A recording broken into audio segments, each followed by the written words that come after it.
that's all right. It's me and you. We got a special kind of friendship. I am not your friend. Sure you are. Fishing buddy? There you are, fishing buddy. I have an old friend from Oklahoma. He's a good old boy. And he was probably one of the top salesmen I've ever worked with. That guy could sell you your own shit back to you. And you're like, thank you. It's like, you already owned it, but you just paid more for it. Marshall Devaney, or as I used to call him, Marshall DeHooney. And Marshall would say some of the funniest shit to me. And he, when we first met, he called me Carl. He thought my name was Carl. And he kept asking like family members all the time, like, how's Carl doing? Finally, my ex-brother-in-law goes, who's the fuck is Carl? And why do you keep asking about him? He goes, you know, Carl, your brother-in-law. Because his name's Gary. But he called me Carl. He still calls me Carl to this day as a joke. And that's how he would greet me. He goes, how you doing there, fishing buddy? I always thought that was funny. I like that movie, and we will do that movie at some point, called Clay Pigeons. Ridley Scott produced it, and it was a film he didn't direct, thank God. And it's a really good film. I like it. Serial killer film that has a little bit of its tongue in its cheek. It's kind of funny, darkly funny. So, hi, Carl. Yeah, buddy. By the way, that's Carl with a C, my friend. Carl with a C. Yeah, but the moment you marry Anima, you will be Germanized. Germanized. So, but anyway, Austrianized, you asshole. I am so happy I'm not so sick today. I'm still sick, and I'm assuming it was the coof, but I didn't get a fever the whole time. I spent a week sick. It knocked me for a loop, man. And I gave this great description. By the way, I talked to them again last night about what I said, where I described like this great warrior that hung up his sword and then one day had to defend the village and pull out that sword and try to remember his skills as an old samurai. You know, I said, and how do I feel? Take away the whole samurai part. That's how I feel trying to get out of bed, fighting to just get out of bed. And it was a losing fight. I wrestled to get out of bed. There you go, Snort. Thank you. By the way, we have a friend of ours that's going to be joining the show here today that's normally with us, but it's a special little moment because we love, you know, it's something Keith and I have always loved doing, supporting local comic book shops. And we think it's important to do it. It's so important to support your local comic shop. And so our good friend, Stephen, also known as Deleted Scenes, is hanging out at Soundwave Comics in Somerville, South Carolina. So take it away, Stephen. What's going on there, my friend? All right. Well, good afternoon, everybody. I am at the Soundwave, actually, multimedia store, technically, is the name. And I am here in Somerville, about a half hour, 20 minutes or so away from where I live. So I come by here. Don't tell them where you live. No, you've got a lot of stalkers, my friend. Oh yeah, many stalkers, and you'd be amazed how many of them are furries. Martin is a furry, and he's a stalker for you. Oh, Jesus! Mary, Gary, cut my. Cut the feed. Cut the feed. In the years that I have known you, you have talked so much shit about me, but this crosses the line. My sicarios will meet you. My sicarios will meet you. How dare you? So let's see that banner out front there. All right. That's a really nice little banner. And this looks like a big store. It doesn't look tiny. Is that the guy that owns it there? Yeah, it's not a good likeness, but yeah, it is. I think it's supposed to be him. Yeah. Anyway, Angry Comics. Yeah. Angry.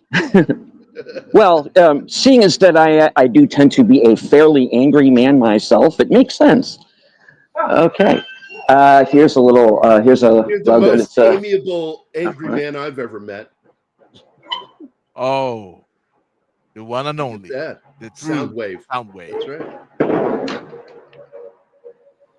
And by the way, I wanted to point out that it is Wednesday, so they're going to be crazy busy. That is Yeah. So comic. we have to be in and out with this. So Just give us a quick It, little tour of. And what are you looking for? You're looking for indie comics? You were saying earlier. I'm pretty much like an indie comic guy. I stay away from Marvel and DC now. It's just not my cup of tea. But all right, we'll go through the door real quick, and of course try and keep it down because we don't want to disturb the other. This would be one of those great David Letterman moments where you get walked out and told to leave. No, I wouldn't be I surprised. hope they don't use tasers. Okay. Do want to remind everybody, of course, Saturday is Batman Day. So, yeah. It's a sale. And of course, that's Adam West Batman right there. Mm-hmm. And and Michael. Well, no, that's that's Bale. Batman. That's Is that Bale? Okay, Bale on one side and Adam West on the other. That's good. Okay. So first, the sales is a guy dressed as Batman, who's going to pictures with the kids and all. And here the release wall, part of it anyway.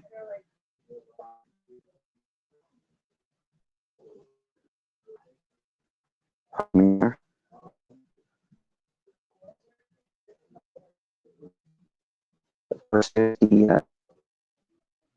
Hope you have some connection problems, buddy. Okay. Oh, yeah.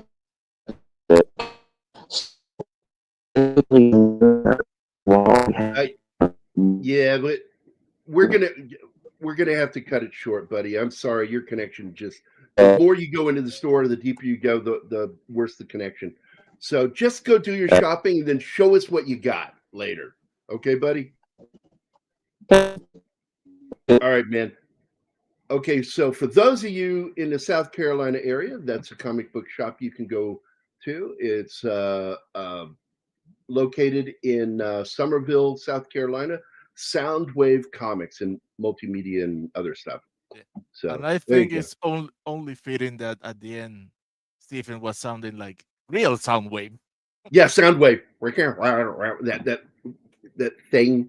It sounded like bad radio. Yeah, digital breakup. Look who's here. Hey, Zax is here. Snorty was first in the house. Bone has joined us, and Gambit, and of course Zax is here. So give him his video. Hi, Zax. Fuck you, Kyle. You're a piece of shit. There's one. Who else? Well, nothing. Nobody else with a dedicated video has shown yet. So we'll be waiting. All right.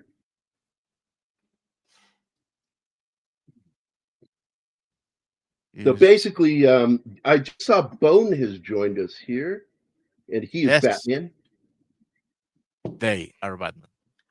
I am Batman. I couldn't tell what his avatar was when it's small. So it's there, a little cat, which reminds me a lot of my cat Canelo. Yeah. And yes, I introduced Anima to one of my favorite Redford films. To be honest with you, my two favorite Redford films were the films he did with Paul Newman. And if you didn't know this, back in 2004, they did an impromptu thing to support a local playhouse where it's the two of them on the phone with each other. They're on stage together, but acting like they're calling from different locations. And it was funny. And Redford actually does a couple of quotes from the movie in while they're talking. It was great. People don't know just how big that movie was for Redford and how important it was. It was so important getting to play that character that he named his film festival after the guy, the Sundance Film Festival. He loved doing that movie. He got so excited when they did The Sting, and we kept waiting. They're going to do another movie because they're best friends. They love hanging out together, love making movies together. It just never happened, and it's sad. But maybe they made their third film to complete their trilogy somewhere in the afterlife. So here's hoping. But absolutely loved. We watched Butch Cassidy and the Sundance Kid. And Anima, what did you think of that movie? Did you enjoy that? I loved it. Great movie. Sad ending though. Yeah, it's a true story for the most part, but they really did change a lot of stuff in there. And the fact is, it is controversial. Not whether they died, but if they died there. There's no proof they died there. No evidence. No DNA from the graveyard ever found. And but there's no proof that they didn't die. They just disappeared. And there are those that knew them said that they received letters and postcards later. But so the Schrodinger bandits. Yeah, they're kind of. Yeah, Schrodinger's cat bandits, cat burglars, cat thieves. But thank God they weren't cat jugglers. They're the worst. That's Steve Martin. But absolutely, Gambit. Look, I never really much cared for Redford's politics, but I always considered him basically a soft liberal, not hardcore. But boy, he sure liked working with big time lefties, commies, actual card carrying commies. Like Will Gear was one. He was a big commie, and absolutely went to his death being a big communist supporter. And but damn it if he wasn't a good actor, but I still couldn't stand him as a person. But what always pissed me off about Will Gear was that he played Grandpa Walton, one of the most wholesome, most patriotic guys in the world, you know. And Will Gear played the part really well, but he was so opposite of that guy in real life. It's called acting. Yeah, he's a good actor.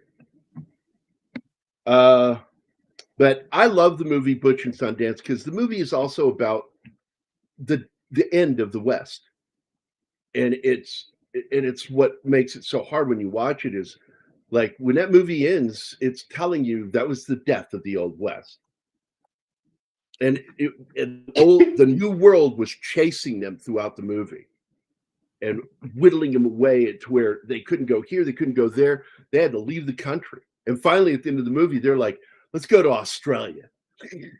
You know, Look, and Redford is so good in that role because he gets irritated with him. You know, he's like, I can't swim. I don't care about the ocean. You get the same feeling that you get in Dances with Wolves. The West is about to end. Yeah, and I'm just so fond of that movie, and it is a modern Western. Somebody tried to call it a neo-Western. I said, no, not really. It's not, because neo-Westerns are more like movies that look like a Western, act like a Western, but are modern films. And those are called neo-Westerns. Like this movie, Wind River, is a neo-Western. And I like those kinds of films, but they're a different kind of animal. Modern Westerns, or what, I don't know what to call it. It's the, I've heard it referred to as where they, not reimagining. What's the word I'm thinking of, Martin, here? Revisionist Western. Western. And I don't agree with that terminology either, because revisionist means that you're taking a whole different look on it. It's like, no, not really, because I still consider it a good Western. It just shows you another side to things that maybe you didn't get shown back when movies needed to be more G-rated. By 1968, you know, society began to understand and accept our level of movies, especially Westerns. We had one of my favorites was Sam Peckinpah's The Wild Bunch, you know, and I don't consider them revisionist Westerns. They're just Westerns that have an edge. that show you a little more realism in how people were, that there's a lot of shades of gray out there. A lot of those good guys that you like were shades of gray. They're still Everybody good shades of guys. gray. Yeah, everybody is capable of being a shade of gray. And absolutely. I just watched Is this that- movie a few months ago, really enjoyed it. Why don't you join us? Well, He So that- doesn't want to join us. He's busy with his life. Don't be too cool for us, Zax. He's too cool no, for us. he doesn't want to join us. He has self-respect. He has self-respect. yeah. That's right. Okay, Sax. Oh, So about that comment, Sax. I saw it last week for the first time, and enjoy is not a word that I use. I liked it very much, but I did not enjoy it. My God, that movie crushed my soul. oh, this one? Yeah. Yeah. But it's one of those films that's it really, you feel kind of good at the end of the movie because your two main heroes are still alive. You lost a few guys. I got angry when that deputy died because he warned them. He says, "Why are you trying to come around my side? Why are you flanking me?" And nobody's paying attention. Why was he flanking him? When he finally holstered the gun, he tells to her, "You didn't see it. You're not seeing this." Yeah, he knew they were going to be wasted. Yeah, he knew they were going to try to kill him. He knew it, and it breaks the heart because one of the reasons we're doing this film, of course, is for Graham. That's in it. He plays the police chief in it. Yeah, and gets killed too. Oh my, that. Oh, yeah, he gets that smoked. shootout, man. Well, I told Anima this is in my top 10 list of best realistic shootouts. I was there when you made that list. I saw all the shootouts. You showed me every single one of them. And I'm like, they blow me away when you see somebody take the time to be realistic with a shootout, what happens and how fucking fast it happens. Yeah. I get excited every time we watch a movie that has one of the 10 shootouts because I've seen the shootout. I haven't seen the movie. So, and cool. Ironically, though it's one of my favorite Westerns ever made, Tombstone is not on my favorite shootout films because I didn't feel it was all that realistic with the way they did it. It was good, but it was not realistic. There's only 10 spots on that list, so yeah. My top 10 change list the fact that it's your favorite Western. And what it kills me is like I'll put my top 10 list and they'll go, "Why is it that movie on there?" Because I said that's your top 10 list, not mine. Exactly. This is my top 10 list. Show me yours. I don't mean your penis. The top 10 list. Jesus. But bye monetization. It was not hey, I didn't use a dirty word. I used the biological term. What are you going to do? People think their opinion should be uniform. Yeah. And revisionist is what they get called a lot of the time, Gambit, and I don't agree with that name. I don't consider Butch Cassidy and the Sundance Kid a revisionist Western. It's pretty much trying to tell you what happened. And even though they took some liberties with that movie, because it wasn't a fucking restaurant, it was a fucking house they got trapped in. I'm at the bus stop waiting for my kiddo, wife's birthday, which is why I streamed yesterday instead of tonight. Oh, there you go, buddy. Hello, Penny. Hi, Penny. And that's good. I think that's wonderful, Penny. That's a good kind of busy. I think it's wonderful how involved she is with the grandkids. You damn Skippy.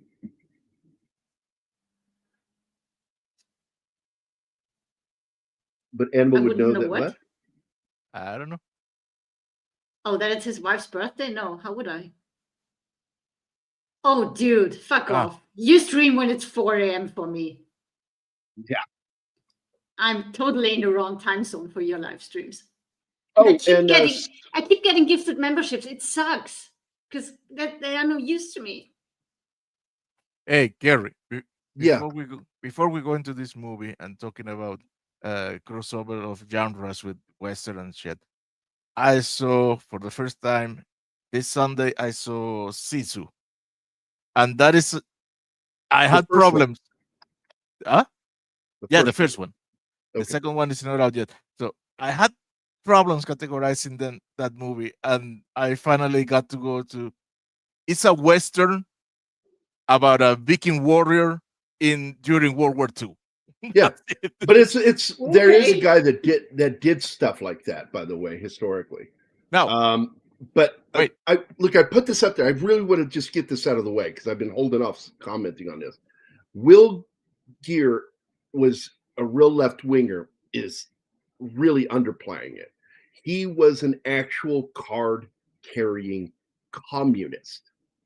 He's beyond left wing. He is way up there. He's a total fucking pinko red, whatever you want to call it. So absolutely snort. He was a problem. And he is an example of the problem with Hollywood. Okay, now Martin, go ahead. Well, about Sisu is the last thing I'm gonna say is the movie is bullshit from beginning to end, but it's glorious bullshit. I It's love every I watched second it. of it. The violence is so Okay. over the top ridiculous, but I still enjoyed the crap out of it because guess Yes, what? yes, It's I fun can. watching, Krauts from World War II getting smoked. It's fun. Yeah, I cannot wait for the second part. I And don't understand what the sequel's going to be about because he got his gold. He got his well, fucking gold. It's maybe something like John Wick. So somebody in the bank got away with his gold, and he's chasing them. Now, we're going to find out soon. yeah, about the carrying card from the CE party. You know that when celebrities they get some renown, the party tell them, do not register, do not let them know that you are really one of us. Yep.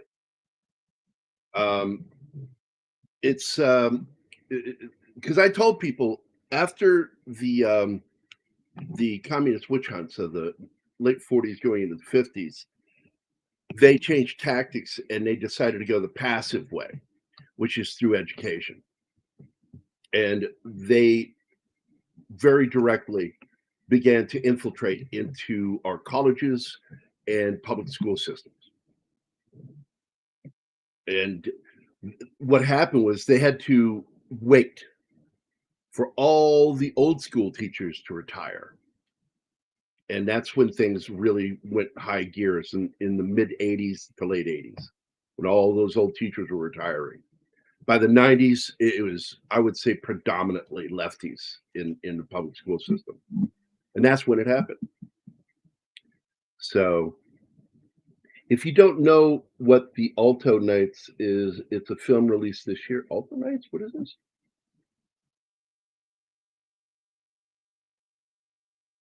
Do you know what he's talking about, Martin? Nope. Let me go look it up real quick.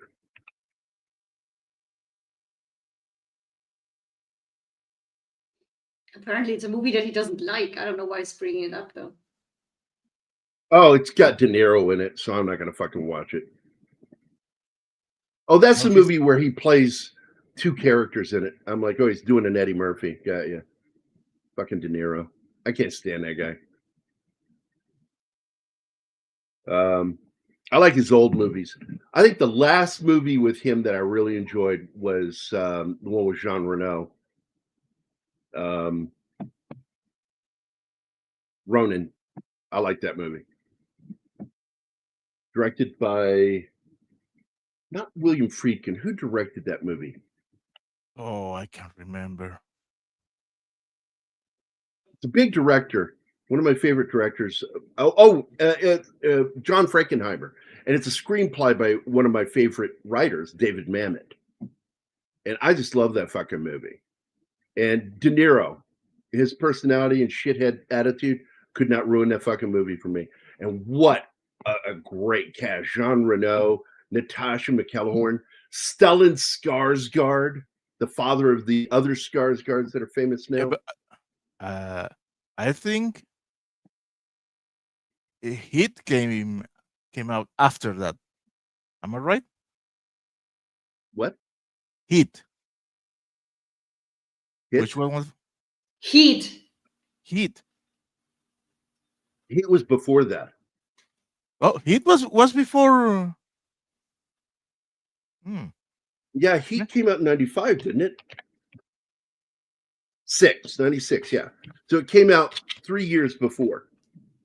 Or 2 years. 2 years before Ronin. And I love Heat. Heat's a great film. De Niro started showing his public attitudes about things in the 2000s, and that's when I stopped liking him. I'm like, man, just keep it to your fucking self, man. I hate it that way people want to talk about their politics in public all the time, celebrities. It's like it makes it harder on their films to make money when they do that. By the way, I love this guy. Fuck, dude. If you don't know what happened to him, he almost got killed 2 It's a years real ago. life hero. He fucking risked his life to save his nephew because he had a bobcat out there for snow, and it went off the rails, and the kid almost got pulled up underneath it, and he jumped out, knocking the kid out of the way, and took the brunt of those tracks, and it crushed him. He almost lost one leg. Yeah. And the guy's still with us, thank God. And people don't know how ballsy he is. He did this movie called Tag, the assassin game, and it was a comedy, a buddy film about him and his. It's a true story about a bunch of guys that play tag, where they pretend try to assassinate each other. And he plays the main guy, and he wanted to do this stunt where he goes through a window on a stack of chairs and rode it all the way down. And he took it down and broke both his arms doing it. And it's in the film. And the rest of the time, he had to wear special casts that they were able to hide his broken wrists. He's a gutsy dude, man. He's a gutsy dude. I like this guy. And he came up through comedy, man. I knew him for comedy. You know, and Mac and I were fans of this guy before anybody knew who the hell he was. And like Jeremy Renner, man, came up through comedies, like National Lampoon level shit. And then like he did this one film called The Town with Ben Affleck. And he plays the character, his friend that gets smoked. He takes the heat so his friend can get away. And he gets killed. Really good fucking movie. They tried to turn him into an action star. And I think they made some missteps with his career. And I'm glad he recovered from it. Mission Impossible, Ghost Protocol, The Bourne Legacy, where he was going to take over the Bourne character, but he's not Bourne. So why is it called Bourne? It made no sense to me. But when you come down to it and you look at some of the shit that he did early on, like The Town, great film. But you go back to The Hurt Locker, another film that all my military vets buddies and I went and watched that movie and laughed at it. It was so bad. People are like, that's a good war movie. And I'm like, you didn't serve, did you? No. Then I expect you to say that because you don't fucking know how stupid some of the shit they showed in that movie is. Now, the first time I saw Renner was in SWAT, and he was that was another small part. He was a supporting character in that as a villain. He's actually in 28 Weeks Later, and he's in SWAT. He plays the bad guy. A film that kind of changed things for him to get out of comedy was a really bad horror film about Jeffrey Dahmer, where he played Jeffrey Dahmer in a movie called Dahmer. He was trying to get away from comedy, and he was really like fighting. But his first fucking movie, 1995, man, National Lampoon's Senior Trip. And I thought he was hilarious in that fucking movie. I'm like, this guy's got skill. And I like it when like my dad or my friends and I spot an actor and we're like, this guy's gonna go places. And what's funny is they try to get him to go places and they try to take him in the wrong direction. And that's what Mission Impossible did, and that's what Bourne Legacy did. They tried to take him in the wrong direction. He finally stepped up and took over his own management, and he's done a very fucking good job. Doing movies like this is better for him. Yep. He's an incredible dramatic actor. Man, don't waste your time trying to do anything else. That's right. Thank you, Vinkman's Girl. I really appreciate it. I am feeling better today. I still feel sick, but I feel a lot better. I love when he shows up at the house. She is so. What was your victim this week? He looks like me because he can tell by the look that he's about to pay a price for something that he pissed her off for. Yeah, and she's not too happy that he's taking his kid to the reservation because it's not a really safe place. They had another kid together and she died. I know. And that is part of the driving force of this story of why he's doing what he's doing. And he works for games and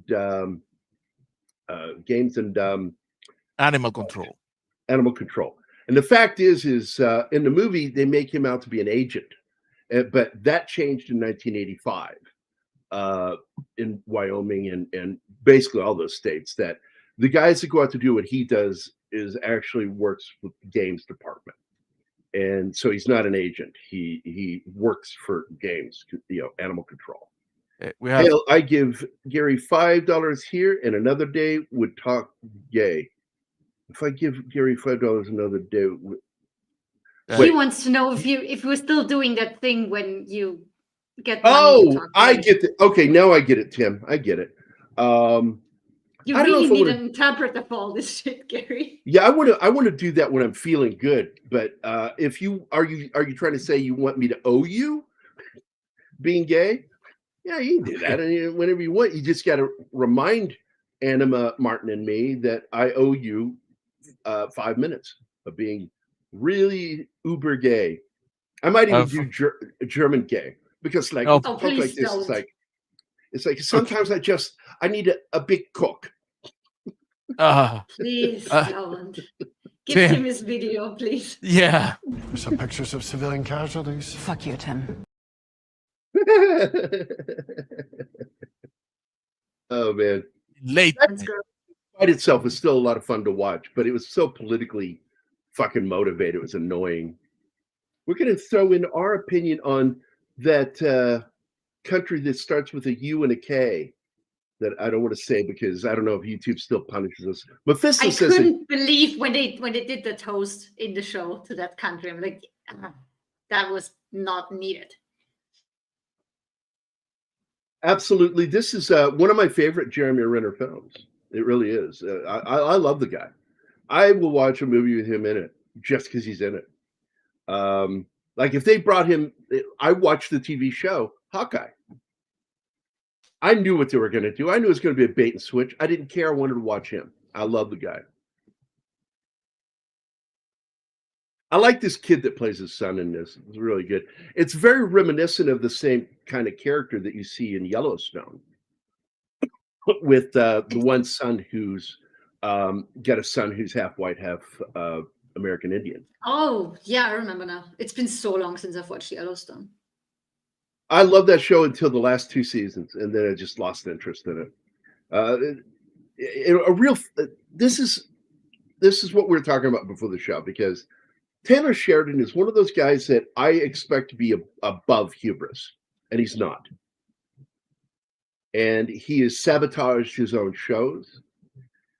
He wrote for a show and helped as a producer on a show that I think is garbage. That's beneath him in the military, called Lioness. They took a real story and fucked it up instead of trying to be realistic. Because it's a real story. It really happened, but not the way they show it. It's bullshit. Is there a Robert Redford film in the pipe? Yeah, absolutely. This Friday, we are doing a Robert Redford film. Martin, what movie is it that we're doing Friday? Butch Cassidy and the Sundance Kid. Oh, that's the one. Yeah. No. Maverick is on Friday. No, we switched. Not anymore. Postponed last week's shows. I switched it. I told you I was switching Ah. it so we could do it. And oh, hey, it's Graham Greene. Hi, He's Ben. my favorite American Indian actors. I love that He's guy. mine too Graham. now. Broke my heart that he died, and that's why we're doing this movie. The next week we're going to be doing Maverick, and Maverick, because he's in Maverick. He's got a great character in that one. He plays an American Indian con man who works with Maverick to help con people out of their money. It's great. I love that movie. It's so much fun. But yes, Friday we're going to be doing Butch Cassidy and Sundance Kid. Next week we're probably going to do The Sting, and I am really wanting to also do within the next week Jeremiah Johnson, even though Will Gear is in it. I don't like that cocksucker. We don't have a slot for that, Gary. We have to do Maverick and I love it when somebody tells me we can't do something and then I do it. No, I mean, we have Military Monday. I'm assuming that's not a military film. You just said you're doing this thing. That's Wednesday. Friday is Technically, Maverick. no, it is a military film. It is a military film. He's a military veteran, the character. Liver Eaton Johnson, Jeremiah Johnson, was a Civil War veteran who wanted to get away from the world after seeing war up close and personal. Absolutely. It's about post-traumatic stress and about going someplace to find peace and having to fucking use conflict again because he goes to war on a specific tribe and because they killed the woman he loved. So absolutely, there are some movies in the pipeline, Tim. Absolutely. And as far as Redford's politics, I could care less. But I've always felt that way with him too, because I know he's a liberal, but he really wasn't a fucking asshole about it. Unlike some other celebrities that he, rubbed elbows with. So I've always liked him. Same thing with Paul Newman. Paul Newman, kind of wore his politics on his sleeve, but he was never abrasive about it. And I liked that. I respected guys like that because they were real men first. And I love that they weren't afraid of that. Also, both men were military veterans. And so I admired that about him. She is such a pretty actress. You know her also from Yellowstone. And she was a controversial actress because she's Asian, playing American Indian. And there was a little bit of controversy, but it kind of died down. And I just think people just didn't care. What do you think of that, Martin? You was Asian? What? Yeah. Oh, yeah. There were some people that threw a fit at first, and then it just sort of died down. And it's like, I guess she looks the part. Because the American Indian groups didn't give a shit. I didn't hear one legit group take offense to this, her playing an American Indian. Because I think even one of them even said, well, we all know that our tribes were a mixture of different races. And one of them were the Asians coming across the Bering Strait and coming into the Americas. And it's like, yeah, no shit. That's why they kind of some of them have a real Asian look to them. It just happens. And it's forever. Yeah. We can pop that down. Because I've always felt that way too with Redford. I've always liked Redford. And I like the fact that he was a big supporter of independent film. I think that he Hollywoodized it, which is why South Park made fun of Redford. But I think he took that on the chin and kind of tried to change things and focus more on independent film and less Hollywood movies being thrown at as indie films that weren't. There's Graham Greene. What a great fucking actor this guy is. And it always bothered me because I didn't think he got the career he deserved.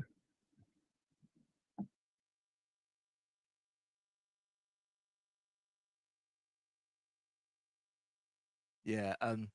Negative. You are incorrect. What? Snort's incorrect. He was listening to Anima and we corrected Anima. No, the 19th is going to be a Redford film. That's what That is he's what saying. he's saying. Yeah. So the He's show on not the 19th incorrect. is going to be Oh, a yes, Redford. instead of Maverick. Yeah. Yeah. I haven't seen that you That's- switched it. Yep, absolutely. And Paul Newman, other than Steve McQueen, you didn't get much more cool than Paul Newman. And what I loved about Paul Newman, he was Tom Cruise before Tom Cruise. In fact, he was an inspiration for Tom Cruise. If you didn't know that, historical fact, that Tom Cruise's passion for starting to do shit like doing his own stunts started with Paul Newman. And he made that little film, the sequel to, oh my God, The Minnesota Hustler. Fats movie, The Hustler. Thank you. And it's a good film. I think it's better than a lot of people give it credit for. I think it's actually a good film.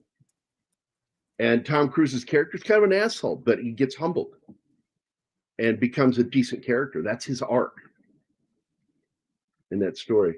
The lead scene starring Stephen Otten, Graham Greene was like Gene Hackman. He was good in everything. Yeah, yeah. And I think just like Gene Hackman got kind of abused by Hollywood. And finally he said, fuck you. And he's just started taking movies that gave him a good payday, that were fun. He stopped trying to do films, trying to get an Oscar. He just stopped caring. And he realized, why do I give a shit about this? And Graham Greene is one of those actors that, because he was American Indian, he was only getting cast in movies where they had American Indian characters in it. That's fucked up. You know, you can't have a character that you maybe saw as white or black or Asian go, well, you know what? This character would work as an American Indian. We should do that. Hollywood loves to fucking act like they're superior, and they're as racist as any fucking buddy. I consider them far more racist than most companies in the world. Oh, especially now. Yeah. Elizabeth Olsen, despite some of the stupid shit she has said occasionally, I really like her. I think she's sort of based. She says some stupid shit now and again, but overall, I think she's a very based person. And I like her acting. I think she's really a good actor. That's all I care about. She's a really good actor. And what's really kind of cool is she and Renner are close friends. They used to be neighbors. Not a lot of people know that. They lived close, and they were spending a lot of time together to where, like, there were rumors that and it's like, no, there's nothing. It's just, we are really good friends. And he was into another woman and she was into another dude, but they just loved hanging out together. And I like that. And you can see that kind of connection they have in this role. And it really makes for good romantic feelings, even though they don't go overboard with anything like that in this movie. But by the end of this film, you can tell these two have feelings for each other beyond just friendship. There's Really? I didn't see that. there's It's yeah. there. Yeah. it's there. And that scene in the hospital at the end, oh yeah, it's there. Oh shit. Yeah. He's letting her know that he likes her in his own fucking way. Because he's a cowboy.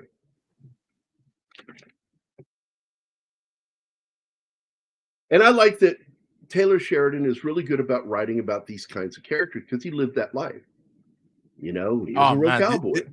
This scene, because he's having a relatively good time with the sheriff, and when he turns, he sees her in her daughter's outfit, and you can see how he crumbles.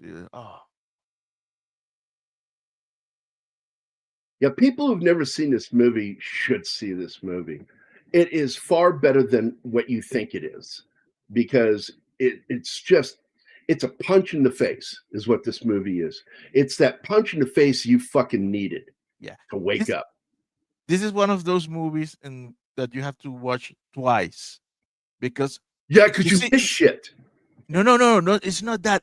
There's things that happen that you don't realize until later, and then you go, Yes. wait a minute, and then you Yeah. go back. You see, And you then you miss them. see, oh, yes. Holy shit! You watch it the second time, it's like, oh man, that was here. That was at this moment. Yeah, it's definitely one of those, Martin. I wholly agree. I think this is a wonderful film, much better than it got treated. Although it's really got a good rating out there. I mean, up on IMDb, it's carrying a 7.7. It's damn near an 8. And Yeah, it was in my top 5. I love this movie. It's modern great. westerns. I consider it Yeah. a neo-western, and I like neo-westerns because just for shits and giggles, I'm working on really what is going to be the final scene in book 1 because I'd drawn so many pages now, I had to split it into 2 books. Nobody could afford the book. I couldn't afford to print it if it was big as it is. So it's had to be split up. And so I got to add a scene in that really shows you it's kind of a modern neo-western because I have a shootout in a Irish pub bathroom. And it's like out in the middle of the street shootout. Who's going to draw first? I even drew, Anima, you liked that shot, didn't you? Where you see them standing at the length of the bathroom. Yeah. And clearly, this is about to be a shootout.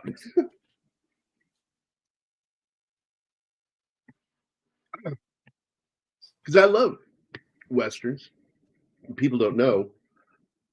A lot of the modern situations are very similar to what happens in Westerns.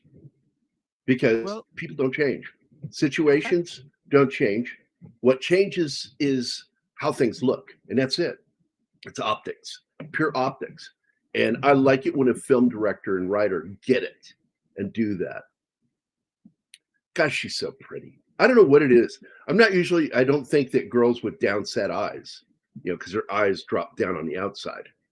But there's just something about her. It's just very pretty. I think she's way prettier than her sisters. Really? Oh yeah. I don't find definitely. any of them pretty.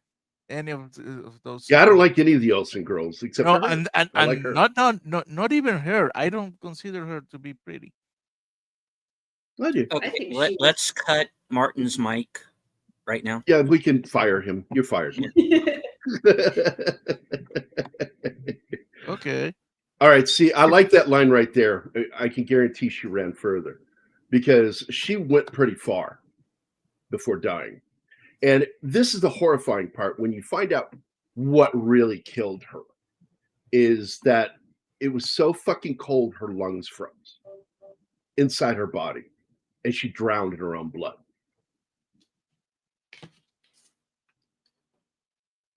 Yeah, because the little bubbles that you have in your lungs, they just burst. You don't Alveoli. survive that.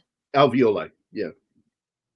Yeah, I didn't want to confuse That people shit by has to using be big so words. painful.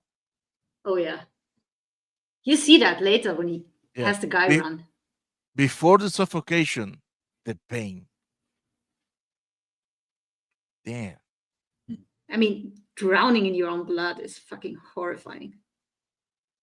And by the way, I'm pausing here for a reason because this is something that my dad and I tried early on, and I couldn't figure out how we could make it cost effective doing it because I felt we spent less money buying reloads ourselves from somebody else than trying to do our own reloads.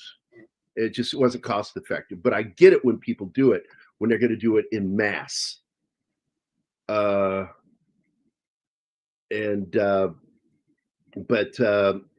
there's a website, by the way, I wanted to share with everybody. Let me get into the private chat here so I can copy this.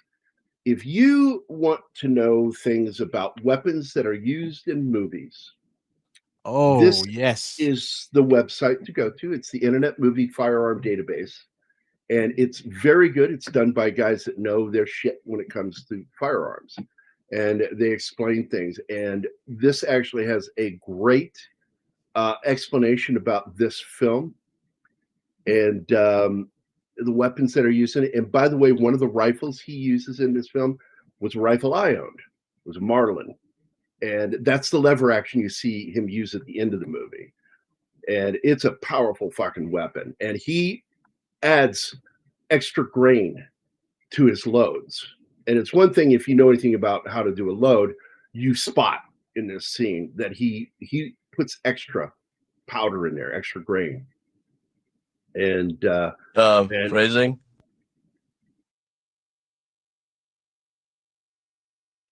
What was that? That was the phrasing soundbite. Yeah, but for what? I didn't understand. Oh, extra load. Got you. Yeah. Okay. Oh. So I get it now. Took me a second. Like, what the fuck did I say that? Oh, yeah. So Wind River has some great weapons in it. So let's start with the pistol that Olsen's character carries is standard issue Glock 17. Law enforcement federal agents, you'll see him carrying those things. Not a big fan of it myself. Not a big fan of the Glocks. I just don't like ceramic weapons. I prefer my weapons to be metal. You see also some of the other cops are carrying the 17 as well. So they're showing that pretty realistically. Graham Greene, on the other hand, carries a beautiful Smith & Wesson 1911 45 E series. Beautiful weapon. His in particular has a special rail on the bottom so he can mount like lasers or flashlights on it. And that's a beautiful weapon he's got in this film. Now, I wouldn't mind 1911 with a ceramic barrel. Better resistance to heat. So you could have more sustained fire. Yeah. Now, the other guys that are the security for the oil rig, they carry the H&K USP, which is a 9x19 millimeter handgun. It's an okay weapon. You got to shoot a guy more with them is why I don't like them. But you get guys that get wad cutters on these things, and the goal of that is to flatten the round out so it hits with more impact as it goes through the body and does damage. But I'm like, just get a higher caliber round, like a 45. And 45, one shot, they're down. Nobody's fucking going to get up. I got winged. Even if you get winged with that, there's bones broken. 45 is a hell of a weapon. That's why you'll hear Don Ecker and I talk about it all the time. Oh, look at this. What's this? Really? What would the story be? Yeah, I don't know. I think it's a one and done game, but I don't yeah. think I'd want to see a sequel to that. I think it's maybe leave it alone. It's a perfect film. Maybe he's got a tip on the death of his own daughter. Oh, but I kind of liked that it left that. That's not a story I want to see. I'm sorry. It's what drove him. It's what drove him to solve this and save the day, and that's all he needs to know. Some mysteries just don't get solved in life, and it doesn't bring her back or anything. She's gone. And that's that's another important thing is closure. Thing in my story is there's a line in there where the guy goes, "What? You want to shoot out with me?" He says, "That's not going to bring that kid back." He tells him it's not going to bring the kid back, but he says, "That's not why I'm doing it." And finally, he delivers the line after he shoots the guy. He's laying there bleeding out on this ceramic floor. He says, "Karma's a motherfucker." Yep. It's not about bringing the kid back. It's about making you pay, not for what you didn't do, or not for what you did, but for what you didn't do. And that's what he's blaming him for, because it's because of your inaction that kid died. And so he blamed him for it. And you have to read the book to get what I'm even talking about. Yeah, that is a commonly used expression that I have never gotten. If doing that is not going to bring X person back, that is never the motive. Of course, it's never the motive. You just want revenge. That's it. Yeah, I'm killing you because karma needs to sort you out. And he could, because I look at characters. By the way, I'm paused here because I fucking love that fat belly he's got there. I fucking love it. I love Graham Greene so much, man. He's like, fuck it. I'm an old fat cop. My favorite character so far was the one he plays in Maverick. Oh, he's great in that as a con man. Absolutely. He says, he cons the Russian out of $2,000 and lied to Maverick by telling him first he's got him up from $500 to $1,000 when he got 2,000 because he's going to keep 1,000. No. Yeah. I got it for 500, 250 for me and 250 for you. God damn it. He's conning his buddy, it's fucking. And then great. Maverick uses the whole situation, pretending to be an officer, about that Indian murder that you committed. Oh, on the boat. Oh yeah. Yeah. Ah, great movie. I can't wait to talk about it. Basically, I heard you killed an American Indian. What? No. Okay. And we know everything about that murder. That's the Beast Raban. Yeah, that's Beast Raban. That's Paul Smith, man. Also known as Bluto from Popeye with Robin Williams. I fucking love that guy. He's large. Yes. And large. And large. Large. The way she said it's funny. But I can list it as a homicide because it's important. She is so not incompetent, but she doesn't have a lot of experience. She just happened to be the nearest agent to that murder, and she is completely lost. Yep. Now I want to point something out. Somebody brought up karma again. Is in the military we had two turns of phrase about karma. Karma is a real motherfucker, or karma is a motherfucker. Or you better watch out for that fucking karma boomerang. And that was, you would warn people before they did something stupid. I coined a phrase that is an amalgamation of those two. Karma is a boomerang shaped bitch. Absolutely, Vincent. She's out of her element. She's not even dressed properly when she shows up. She doesn't know what she's doing. She was in fucking Vegas. Her job was to go there to decide if it's a crime and whether it's a federal crime or what. That's all she needed to do. But she gets she gets in way over her head. And if not for Jeremy Renner's character, she'd be dead. And that's why when he's being nice to her in the hospital, he's being nice because she knows she'd be dead if not for him. I think he also has some respect for her because, she doesn't know anything. She doesn't even know that she needs proper clothes to go out there because he tells her, it's, I forgot how cold out there. You wouldn't even make it there in the cold. You'd be dead by the time we reach the girl. Vincent, but I don't see this character. Yeah, I don't agree with that because she's a fuck up.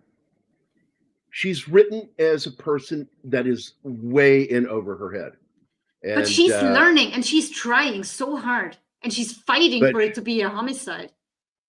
But the thing is, she is in over her head. And I don't think anywhere in that script it tries to play her as anything other than a character in over their head.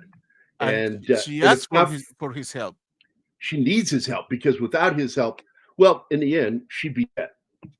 Period. She walked up to a fucking door and stood in front of the door. And that was stupid. Yeah. You don't do that. No. But I think what earns her his respect is she could have had it easy and just say, okay, so you can't say it was a homicide because she died from the blood in her lungs. Okay, that's it. And I'm out. She's not, because she knows that girl was basically murdered by the people who had her run out there in the first place. Bare feet and all. Yeah, and the doctor knows it too. The coroner knows it. But he said, my hands are tied. The cause of death is that. I can...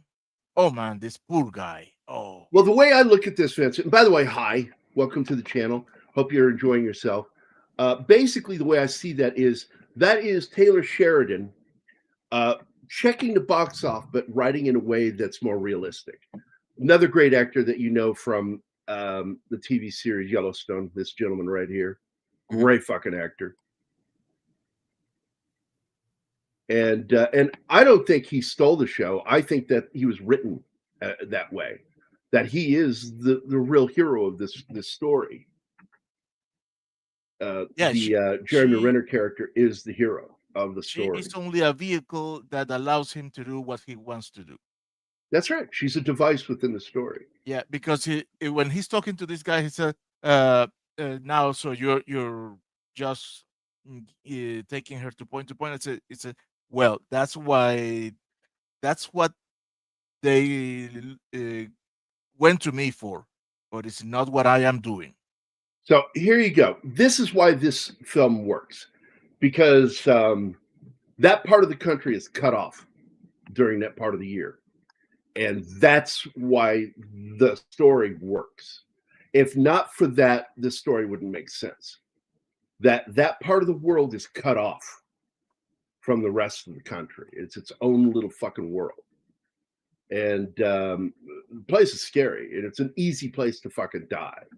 The people that live there have to be hard. And she is not. She is soft. And she's too dumb for her own good, too naive. And if not for those around her, she would have died pretty early in the story. And she knows that. She knows that. Yep. Her character grows. And it is kind of a revenge film, but it's not, because it's not his revenge. He avenges his friend.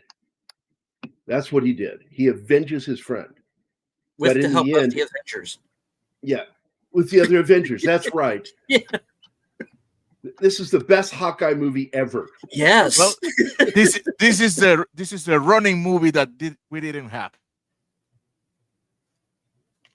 Running his character when his daughter gets snapped. Ronin, yeah.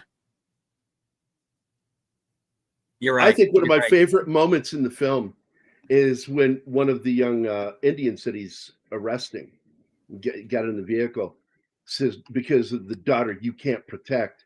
He fucking slams that guy's face into the dash. Yeah. That's not one of those rubber vinyl dashes. That's a fucking real dashboard.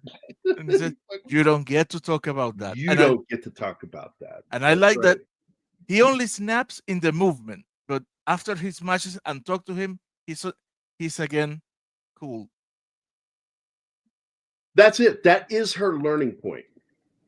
And I think it's important, because the one thing too many women have learned the hard way, because there's a video that came out about a year and a half ago, 2 years ago. It shows like 5 female cops trying to arrest one guy, and they can't fucking do it. No. And I think it was Los Angeles. I think it was LA. Yeah. And it just, it's sad, tragic, and comical all at the same time. That they keep thinking that they can do the same thing a guy can do. And it's like, no, you can't, because you lack something we have: upper body strength and mass. And we're made for different things. And but women keep wanting to buy the. That's it, exactly. You have to know what you're good at and what you just can't pull off. Yeah. I have still not seen the movie yet, The Ballerina, but I was told that I will like it, because she tells, stop trying to fight like a man and fight like a woman. Weapons are important, you know, and weapons, I'm like, and play dirty. Fight dirty. You have to cheat. You have to cheat to be a woman to survive in a fight. That's why I it's not just limitations, Scary. You have advantages too. I got attacked on X a few weeks back by, I would guess, close to about 500, 600 people. They were just trolling. And I finally just deleted the comment and reposted it again, because I'm like, I got to get these guys off my fucking news feed, because I don't give a shit what they're saying to me. I don't care. It was just annoying me that I couldn't get to people I wanted to read, because they're spamming. Fucking what is annoying is the spamming. That's all it is. It's spamming. And so I deleted it, reposted it again, and keep my shit down. I don't really want a lot of people interacting with me because I only like the people I'm friends with. I have my pages set because it's got people blocked. Nobody's blocked. I just have it set to only people I follow can respond to me.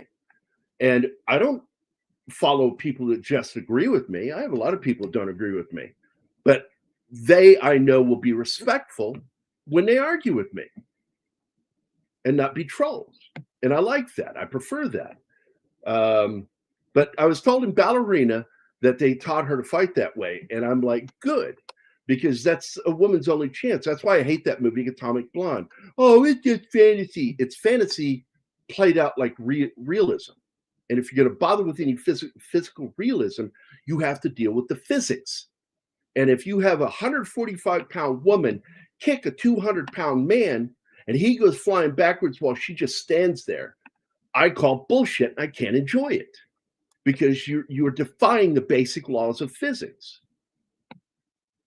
So what was this? Ballerina is just more of a girl. Yeah, it's more of a girl boss stuff. But I don't have a problem with girls doing combat, but do it realistically. Don't be fucking stupid with it. That's where I have a problem. That's when they're girl bosses. When you see them doing things that a real human being couldn't do, a real woman couldn't do, I've got a problem. So when you go to a door, you always stand to one side of the door. Oh, yeah. One of the first lessons you learn in door approaching is law enforcement. And I mean, he calls out to the guy inside, you have a federal agent outside of your door. And she doesn't step away the moment she hears that. Standing in front of your door. Yeah. Mm-hmm. He's giving away a position. Yep. Yeah. I've checked out the website occasionally. It's a great one. The one with the guns. Fire. Yeah, it's a great website. I got to agree with you there, Gambit. I agree. Because it's basically just a John Wick 3.5. It's girl John Wick. And they had to bring John Wick in it to even get it to sell. In fact, the name was just called Ballerina, and they had to put John Wick in the title to get people to go see it, and nobody wanted to go see it. Nobody wants to see it. It's like, look, I fucking like her. That happened with Ballard. The Armas is universe, but it's beautiful. I would watch her read the phone book. She's so fucking gorgeous. I would just watch her. She's so good. I saw the movie, but I liked it. Yeah, you're part of the reason why I'm going to watch it, because you're one of the people who said, "Yeah, you should watch it. I think you like it." I went, okay, but I'm not going to pay to go see movies like that. It's like, first of all, I'm tired of going to see movies in a theater. I've hit a point where it's like it's gotten so fucking expensive now, and what that is, the studios are trying to make money back from their losses of putting out shit movies. So what have they done? They've quadrupled ticket prices so they can make it back. And they go, well, this movie made this much money. Well, let's do the math and see how many asses you had in seats for that. How many tickets sold? Not very many. So stop bragging. Pushing the ticket prices up is not going to solve that problem. That's going to bite them in the ass sooner or later. Not in this economy. It is. It already is. Many people, including myself, R&B has talked about it. I've talked about it. That in fact, when Keith and I started this, I said in 2019, we have now seen the onset of the death of movie theaters. They're going to become a specialized thing that only certain kinds of movies will be shown, or live events. That theaters are going to go the way of the dodo because of what they did during the coup in particular. They slit their own wrists. I love when she smoked this guy. By the way, she uses proper CQP technique here. When you see her look around that corner with her weapon, that's how you do it. You corner and then you go back. And then you come around the corner fast. And the first thing around that corner is the end of your weapon going around that corner. And when he pops back out, she smokes his fucking ass. And I thought that's really good. They had somebody that taught her how to do proper CQB. So that was good. I was pleased with that. It was. About the movie theaters, the ones that you have where you see a movie and have dinner at the same time, they might survive because that's a double experience. But the normal ones where you can just buy snacks and stuff, don't see them surviving really. I love when he fucking knocks those two guys down with that fucking shovel. Oh, that was great. That was great. This is a guy that knows how to quickly deal with conflict and Yep. conflict resolution. Well, that's the problem, Gambit. You're, absolutely on it. Hollywood started pumping out shitty movies by the truckload for a while, and it's like I kind of got used to it. There's the guys he knocked the shit out of. The guy on the right's the one who criticizes him and says, "You just because you weren't able to protect your own daughter," and he just knocks the shit out of him because you don't get to talk about that. And what was it? It's this cracker, and he goes, and I'm not even from, like, what was it that was said? What was that line? I forgot. Cracker. Oh. I'm not even from, and I'm like, that's not what cracker means. Cracker just means white dude. Used to mean redneck. Here we come when he's gonna learn that his sister is dead. Oh, right there. Yep, that face. Oh man. What do you mean? Was you spoke about his sister in the past tense? Yeah.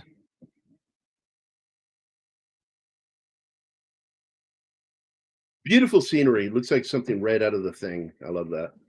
I love the isolation that these cold climates can cause. And that's what this movie's about, is isolation. It's not just isolation from each other, but isolation from hope.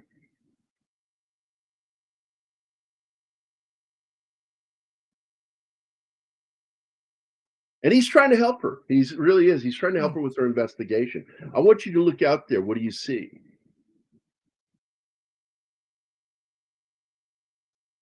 And he shows her the tracks.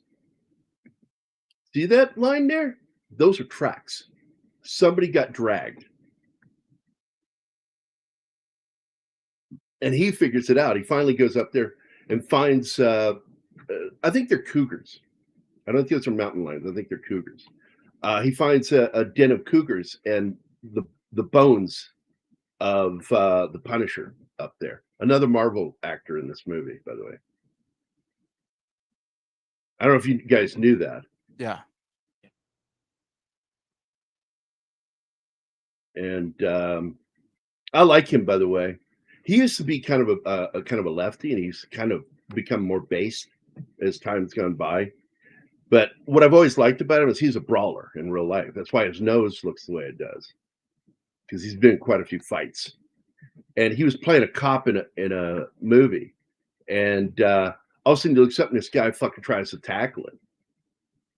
And he's like, "What the fuck?" Because he's like, "I didn't know I'm going to be doing a stunt." And he took this guy out, took him down. And the guy got up, and a few minutes later walked over and he goes, "Man, you're solid, dude. You're solid in my book." Walks away, and then he realizes, oh, he's not on the cast. He's an actual criminal running from the cops. and he took this guy down. For real. I fucking love that dude. I will tell you, though, in the movie Fury, the character he plays in that, the scene where he threatens to rape the German women in front of his tank commander, real life, he would have smoked him. He would have killed him. His own commander would have shot him for doing that.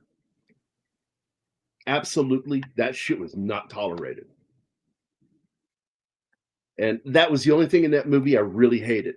And there were other things in that movie I didn't like the multicolored tracers. They had two color tracers because of the type of sulfur that was used. Germans was more of a greenish hue, whereas Americans was more of a yellowish gold hue.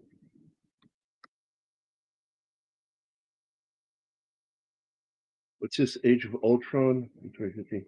And as I was watching, maybe a few scenes later, some bitches, young kids started hollering like crazy, shouting through. I had to go over there and tell them to shut up. Yeah. Oh, dude, like, yeah, you're preaching to the choir here, my friend. Right in front of Patty, my ex-girlfriend, who's still a close friend of mine. And she'll tell you I did this. Yeah. There's a couple of high school punks behind us watching a movie. and they were just like trying to show off in front of these two girls. And finally, after I asked them twice politely, they were giggling and chuckling about me, talking about me behind my back, and I just kind of quietly walked around to the aisle, and I got close to them. I walked down the aisle towards them. I said, "You two, we're going outside. I'm going to fucking kick your ass now. You guys pushed it. I'm going to embarrass you in front of your girls now. You had your chance." And they became cowards right then and there. Like, "Man, we didn't mean nothing by it." I said, "Well, you're fucking leaving, or I'm going to throw you out of here." And so they got up and they walked out and they left. And I walked back, sat down next to Patty, and enjoyed the rest of that fucking movie. By the way. Hello, Joe. Hello, Joe. How's it going? Hi, Joe. Glad you made it. We're easy. I had to help Mom with something she's got going on, and till Rhonda got off work, and now she's taken over. So, yeah, I'm here. Well, we were teasing you before the show, going, "What the fuck's he got to do for his mom? What the fuck's he?" Make sure she's drinking her stuff. You know what I'm doing, Gary. Come on, bro. I'm cracking the whip. Are you pre-chewing that food for her? No, it's vegetable broth. That's what she's having for meals, man. Vegetable broth. Yeah. I don't know if anybody remembers this. In the original year of Saturday Night Live, Dan Aykroyd wrote this fake commercial called Pre-Chewed Charlie's, where your family can go to a restaurant and not have to worry about the gristly meat. We'll chew it for you. And then it shows them like birds feeding them. It was so gross, dude, but I'm laughing so hard. I'm sure. Oh my How old God. was I? I was like, I was like 12. I think it was 12. Right. No, I was 11. I was 11 years old when that came out. Just laughing. And my dad's like, "You think that's funny?" I'm like, "Yes." Yes. I'm a whack job. I love it. It's great. It's called Pre-Chewed Charlie's Saturday Night Live skit, written by Dan Aykroyd. Now, it was a fun afternoon. We lost in my mind, one of the greatest actors ever, and directors, and a guy that's a champion of independent. I could go on, and I'm going to tonight on my show. But I just got done putting the intro video together for State of the Atmosphere tonight, and it's 4 minutes long. Jesus as many clips Christ, as I put man. in it. Yeah. Come on, man. I put a lot of friggin' clips in it, dude. Yep. Cut it down, man. No, not doing it. I'll not for it. him, baby. That's I'll the watch guy. it. That's the guy that made me want to go to friggin' journalism school when I went in college. Yeah, and that was all a lie, though. That movie was a lie. Yeah, I know. But it's still, I mean, it drove me to do what I wanted to do in life, man. It's not why I became a journalist. I got into journalism. And the reason I got into journalism is I got sick of reading other people's writing. Yeah. In magazines. Right. And I hated the way they conducted interviews. And I'm like, I can do better than that. And this guy fucking hired me. I didn't have an education in journalism. Yeah. I was a good writer. I went to college for writing. Mm-hmm. And I was a very good writer. But I got into fights with my editor all the time because I use an Oxford comma. And she kept wanting to change it. I said, "Stop doing that." Mm-hmm. She goes, "But it's not editorially correct." And I said, "I don't care." And she went to the publisher, who's still a friend of mine to this day, Paul Chan. Paul was like, "Leave him alone. Let him do his thing. Let him do his thing. People like reading what he writes. He's funny." Let him do his thing. Damn it. That's it. And I did have a problem with commas, though, which is that there are quite a few pregnant commas in there that didn't need to be there.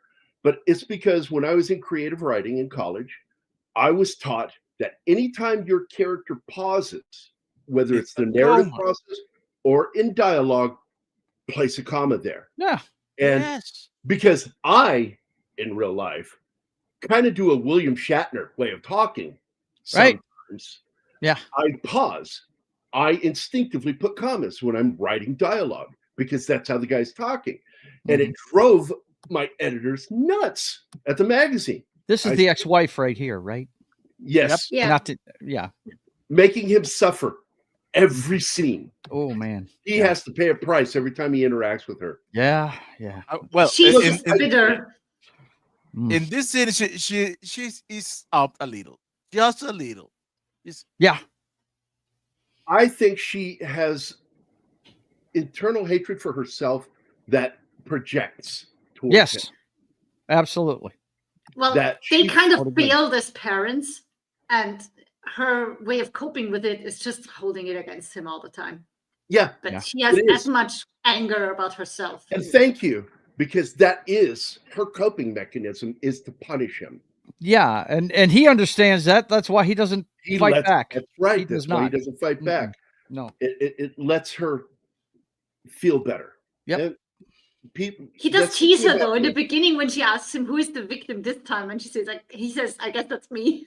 Apparently, I guess it's me Right. because I'm getting ready to be slaughtered by you when I walk through this door. Right. But this is, again, I cannot tell you guys, and I want to point this out to our new member of the chat, Vincent DeLeon. I like when Taylor Sheridan just writes for himself. This movie he wrote for himself, and he wanted to direct it. Mhm. And he proved that he could direct too. Mhm. And Yeah. what I love about it is he writes believable men and women. They're more believable because they're more Yeah. grounded. When he shows a hard woman, he also shows the woman is quick to pick up a gun and not to go try to stand toe to toe with the guy. Right. Because they're not stupid. And I like that. And she absolutely is alive in this movie until that point where she should have died and is only alive but by the grace of Jeremy Renner's character. Yeah. Because that guy was getting ready to kill her, Mhm. and he fucking smoked him. Yep. With that Marlin, dude. That Marlin. I like how he gun, looks isn't up and he's just the outline, and then you see the flame, and then lights out, motherfucker. You know? Yep. Bye-bye. We'll see you. This guy had a general idea. He must be, and he looks, and right when he spots him, it's already too late, dude. Yeah. Well, did you ever see his interview with Joe Rogan that he did? Who, Jerry Renner? No. Taylor Sheridan. A long time ago. Yeah, I did. Yeah. Well, this one was within maybe the last 2 years. I think I watched it not too long ago. I think it was 2 years ago. The one, and he was saying that when I'm writing, he said I just write the characters and try and tell the truth about them. That's all I do. This is what these people would do in these situations. He said it really unfolds itself. He said, I just try and make the characters, Yeah. Yeah. But then he turns right around and he co-wrote and produced Lioness, which should have been a good show. It should have been. I don't know who their tactical advisor is on it, but he should be kicked in the If junk. they even had one. I've heard so much bad stuff about it that I haven't watched it. And the other First of all, they got a guy. We couldn't. They got a guy out trying to come through the wire, and you got a dude with a fucking weapon trained down range, going, "Wonder what that guy's up to." That conversation would never happen in real life. No, he'd smoke his ass. He would just fucking smoke him. It was like, you have a fucking if unstable female Overwatch, get rid of that guy. anything, I mean, what would have made that moment funny for anybody who's a combat vet knows this. He would have smoked it and then turned to his buddy going, "Oh, I wonder what he was trying to do." yeah. That line fits after he kills the guy, right? What do you think he was trying to do? Bring us Thanksgiving dinner? What the fuck was he doing? What the hell is he Just doing? having a laugh at his expense. Yep. Oh man. My And main I will problem tell you, with man, Lioness was I feel bad for Anima sometimes because Anima, she has got because such you never a let me beautiful finish heart. my sentences. No, I'm complimenting you. So you can, something you here, can and shut the fuck up and listen to me compliment you because I was already making my point. My point with Anima is that she's got such a big heart that I feel bad sometimes when I show her what combat veterans are like. And I'm like, I don't want her terrified by them. And I try to ease her into understanding why they are the way they are. And it's like when you deal with that shit on a minute by minute, hour by hour, day by day, week by week, month by month basis, and you've got guys serving in the military now who have done more tours in combat than anyone else in the history of the United States. That's crazy. Why? Because enlistment dropped. Why did enlistment drop? Because they started focusing on DEI. People stopped wanting to enlist. It's like nobody wants to serve in a military that's all about pink fringes and shit like that. What the fuck is wrong with you? Right. Having tranny dress dance things. That's why that guy that just got recently nominated to be head of the Navy got kicked. Headsworth kicked him. It's like, but why? Oh, he was the one who signed off on that party on a ship that had a transvestite dresser and cross dresser. It's like, yeah, that shit's not cool. Do you think he purposely cut Elizabeth Olsen's character in the cloth of Clarice in this? There's no doubt that because Clarice is like that. Yeah, Clarice she's out of her element. She's out of her element. She's way in over her head. Yeah. And if not, but by the grace of God, she should be dead. Yeah. Exactly. She should have died when she went into Buffalo Bill's house. I just didn't know if you got that vibe off of this movie. Because she hears the noise and spins and fires. Because he's been right there. At any moment, he could have killed her. Yeah. But he's because she's so pretty. And he's reaching out and watching her through his night vision, his little nog set there. Yeah. And he makes a noise, and she spins and fucking drops him. She hears the hammer getting pulled, and she knows what that sounds like. She's like, oh, wait a minute now. Fires right at it.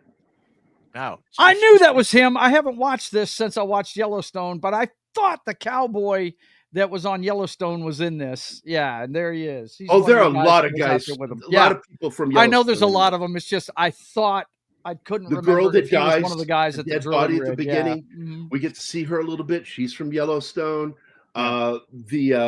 His friend, the father, the American Indian father. Right. He, of course, is one of the main characters in Yellowstone that is fighting against the Duttons with the reservation. Just really, Taylor Sheridan knows talent. I will tell you that. And when he puts his mind to it, that guy writes better than anybody in Hollywood right now. But he also puts shit out, and I'm aware of it.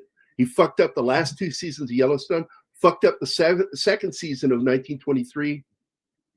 I think he fucked up with 1883. I liked it, but I think he fucked up with it. It went too dark. It went way too dark, and that's why it was a pretty dark movie. But I think he was just trying to convey how hard life was back then. It really was a struggle. And of course, that's the argument to defend season 2 of 1923. He just wants to show how hard it was. Bullshit. That was way too much drama. He overdid. It was the whole. Oh yeah. When you create drama where drama shouldn't exist is where I have a problem. And that's what happened with season 2.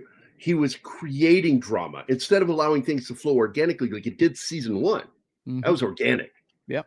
And then he completely fell on the grenade. The thing I didn't like about 1923 is did we have to see every 15 minutes just how sick Timothy Dalton was? I mean, come on, man. We only that was a big complaint. Yeah, that was a huge I only needed to see that once. That was it. Now I know the guy's a freak. I got it. But every other. Oh, I'm sorry, Tim. I'm sorry. His little puppy's listening, and I'm cussing a lot. It's traumatizing. Because I gotta tell you, apologize, dude. There's nothing I fucking love more than a little bitch puppy. Son of a bitches. They're awesome, and yeah, they are. Wait. He sent me a picture. He wants the whole world to know his baby. And let me post this. Send it to me, or are you gonna share it? Okay, I'm ready. Boom! Look at that. Now that's no puppy. That's not. That's a dog. In his mind, it's a puppy. 11, damn it! 11 or 12 years old. The look on her face. Oh my God! So pretty. What a pretty dog. Good. And I call my cat my baby, and she's 14. They never stop being babies. Mm-hmm. No, because they never get past the age of 2 or 3 mentally. Oh, meanwhile, back to the movie where most of the cast is horrifically murdered. Right? Yeah. Most of the NPCs are about to get wasted. And one of my favorite NPC characters is that one deputy when he draws this weapon on the one dude and says, "Hey, why are you trying to flank me?" Yeah. Oh, He knows what's going on. Trying to flank you. Fuck you didn't. I think everybody in the military went, "Wow, that's cool to see somebody that's aware of their surroundings." It's called situational awareness. That's you it, must man. Always be aware of what's going on. I thought that was cool too, Gary. I really did. Why are you trying to flank me? And not to make a joke, but in the military they have a term. It's called "stay frosty." Mm-hmm. There they can't help it because it's so fucking cold. But the fact is, keep your fucking mind on what's going on around you. That's it. Always be moving your eyes.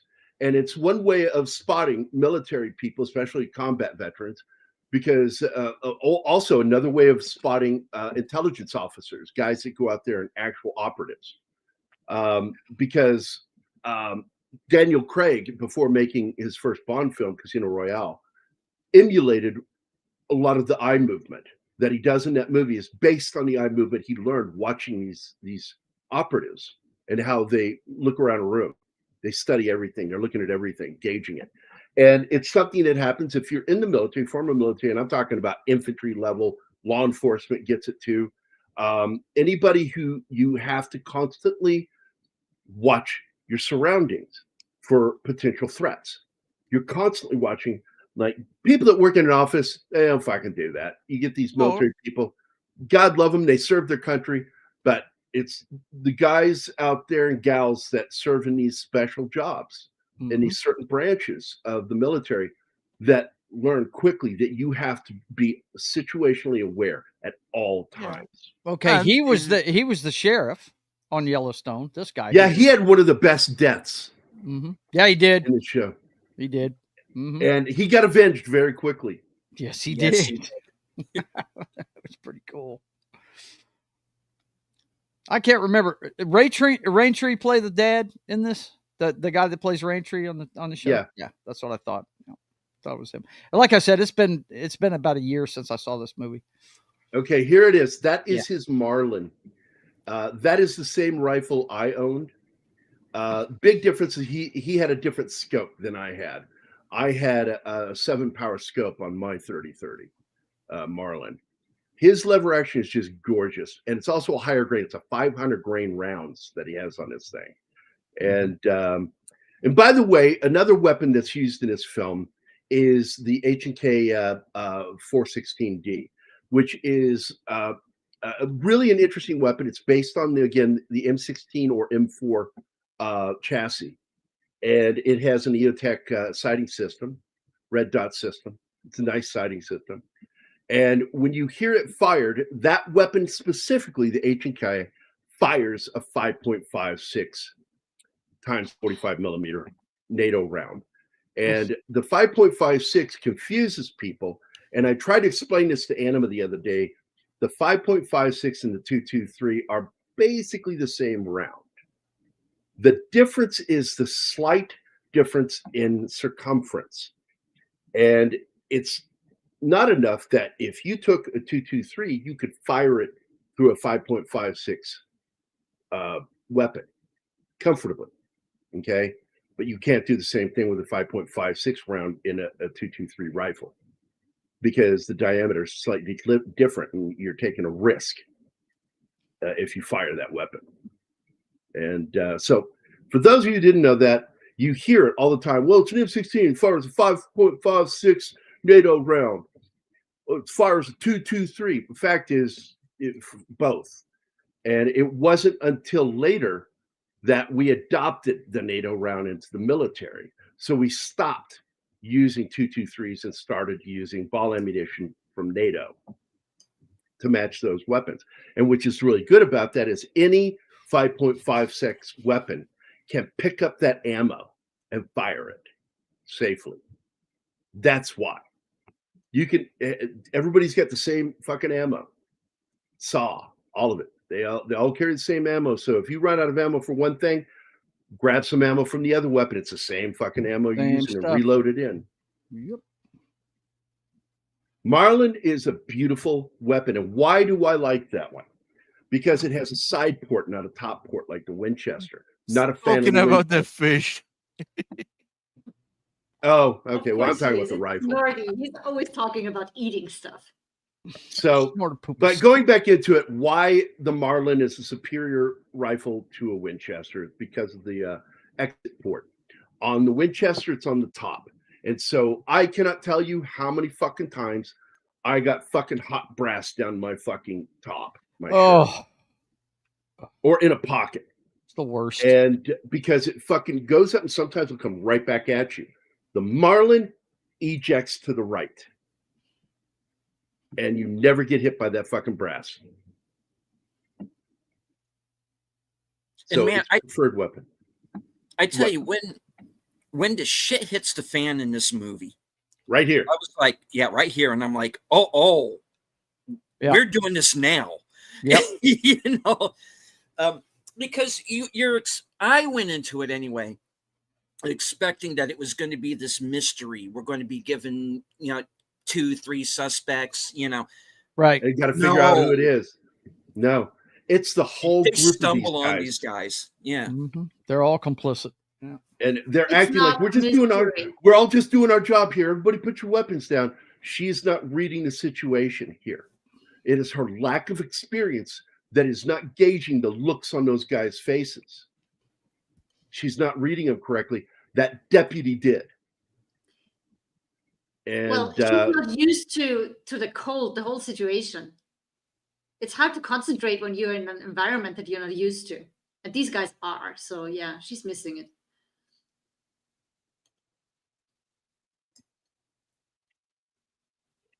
Love those 12 gauges, man. The shit has have not still hit the fan yet. This is the pre-shit. No, this is the escalation. This is the farting. This is the farting phase. Okay, we all smelled the fart. Put your weapons away. Nobody shit. Okay, it was just a fart. No, I like the expression pre-shit, Martin. That's great. Yeah, any guy knows this sound, or this bit, which is, when you have to shit. When you smell a pre-shit fart, you know what it is.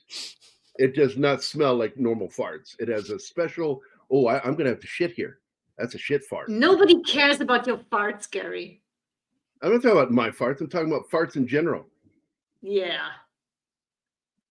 Yeah. How old are you? 5? No, he was. I wasn't making a joke. That was a fact. Yeah, he's a trained medical professional. You have to know that. Now, a comedian did do a thing on it. He says, "There's something, man. You know those farts, man. You smell that fart and you go, oh, that went around the poop. Yeah, it's on its way. I'm gonna be shitting my pants soon." What a cute looking dog. Yeah, Gambit. Yeah, and again, she does the same fuck up. Twice now we've seen her stand right in front of a door, knocking. 3 times she did it. And you don't fucking do that, law enforcement, at any level. She should know that, yeah. You always stand to one side. Where the most common place, because this is a stair, you stand down a step when you knock on that fucking door. And then you step back even further, because they might try to shoot through right next to the door. I wouldn't even go up the stairs. I would just stand. Well, you have to knock on the door. You have to knock on the door. The door isn't that high. Pick up snowballs and throw snowballs at the door. No, it is. No, you can reach the door. There he is, the Punisher. There's the Punisher. There's John Bernthal. What's up? Big fucking broken nose. Right? Busted ass nose of his. And the girlfriend, oh my God, she's the hottest girl on Yellowstone. Oh my God. She's gorgeous. Yeah. Love that girl. She's awesome. I hope she gets another gig after. Yeah, we were talking about her earlier because she led to some controversy that didn't go for very long, because none of the American Indian tribal groups said a fucking thing. It was a bunch of Karens complaining that they had a Japanese girl playing American Indian. It's like, shut up. Shut Nobody up. cares. What's wrong with you? But yeah, I forgot she is going to be on. There's 2 spinoffs of Yellowstone. One of them's going to be Rip and Beth, and the other one's Casey and his family. And Gary, you're going to like that one because I've already read that they're going to be leaning into his military service in it and doing a lot of that shit in it. So I'll tell you what I like right now Good advisor. is the Kill List Dark Wolf. I haven't finished the first episode of it. I got started with it and got busy. So I got 2 episodes in. I have not watched the rest because I'm waiting for Anima to be able to watch it with me. I'm liking the fact that Pratt's in it. I thought he wasn't going to be in it, but he's made an appearance, at least in the first one he has. So that's good. Yep. Yeah, and this is fucked up what happens. They just come in and start harassing him. Yep. And well, this is the boss doing failure. anything at first. Mm-hmm. The boss is the one who should have shut it down. Yep. He didn't. So he's as all drunk. complicit as anybody for what happened. So and clear this up for me. Why are these motherfuckers acting like they're cops? They're security guys. They're they absolutely are. They're wannabe cops. Yeah, that's what they want are. Security for this private oil rig company. Yeah. Well, I mean, yeah, but I mean, okay, then you're just a bunch of glorified night watchmen. Why do you think you can boss like an FBI agent around? Well, they technically work, possibly, I think, for the EPA. There is that gets brought up because they are federal employees. I think I remember that saying. And she goes, "Well, I'm with the FBI, making me the highest ranking federal officer here." This guy is on everything that Taylor Sheridan does. That dude, the asshole. Yeah. Mm-hmm. Yep. I love him on Land, man. He's hilarious on that. Yep. He's hilarious, dude. Yeah. He doesn't know how to deal with that girl. You know? Oh, man. I laughed at that show. It's a very good show if you haven't watched it. I can't wait for the second season of it. It's going to be great.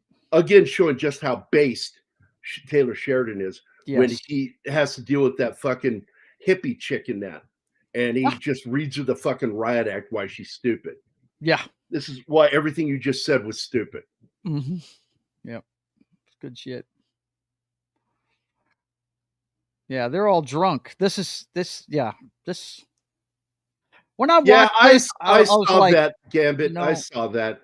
He got some heat for that, for saying that this movie got that law change, and he's full of shit.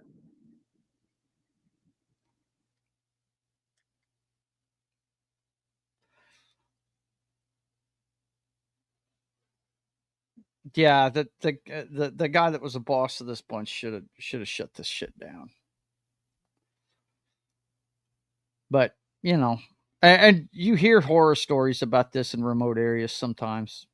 You know, it's a shame. I wouldn't be surprised if this is loosely based on an incident that happened in one of these rural areas. You know. Oh, I don't doubt it. Yeah. Well, I tell people all the time, American Indian women disappear all the time. Oh yeah, and a lot of them are either murdered or sold into sex slavery. Mm-hmm. They're easy targets. Yeah, they shouldn't have done this to John Barenthal or the girl. They shouldn't have, and it's a shame, you know. Which makes me happy that basically they all die.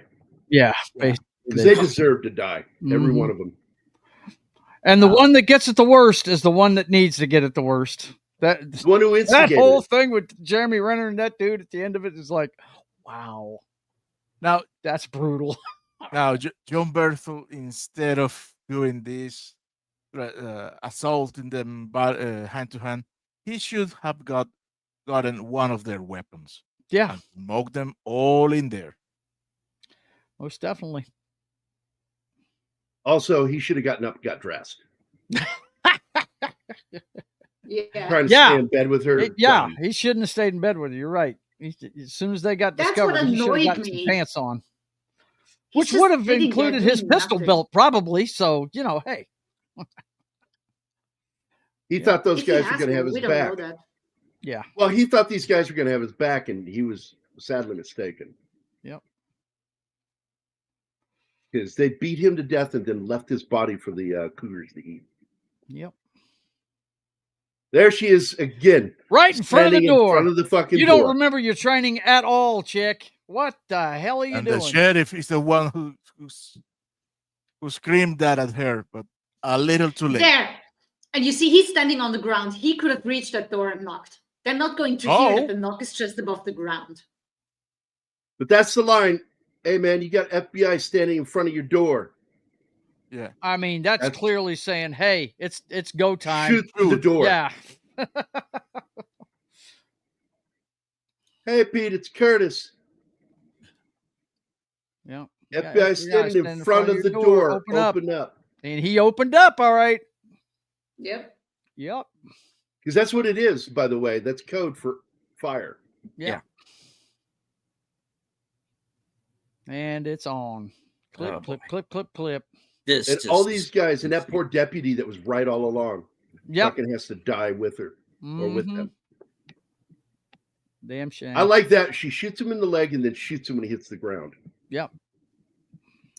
But what sucks is because of the cold, because of her injury, she's slow to mag dump and reload. Yep. And that's what it would have gotten her killed if not for the hero. Jeremy Renner is in sniper mode, full on sniper mode. You know, he always had a better view from the distance. She does get under the building though, so that was clever. I love it. Fuck you. Let's go. Here's your other Yellowstone link. He was the younger Wyatt Earp in the Costner Wyatt Earp. Was he? Yeah. I did not know that. Okay. See, I've never watched I've never watched Costner's Wyatt Earp. What is it? 4 hours long? It's like 3. Damn it, the women out here are spunky. That fucking guy. I like this. He's just out in the open and kablam. Where'd that come from? Good for you. Where's he at? Where's he at? Good luck. Wannabes. Good luck. By the time you spot him, it's too late, dude. It's too late, bro. He's already sighted in on you.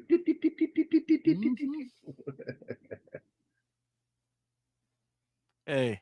I love it when he smokes that one dude there, looking out the window, firing that fucking H&K, and fucking blows him backward. That high grain fucking weapon. Yeah. Mm-hmm.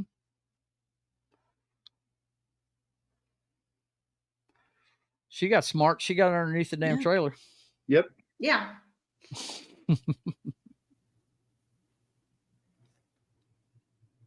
I like to think that his character, that Jeremy Renner, was waiting for the guy to spot him before shot. Oh, hell yeah. He wanted him to see him. Yep.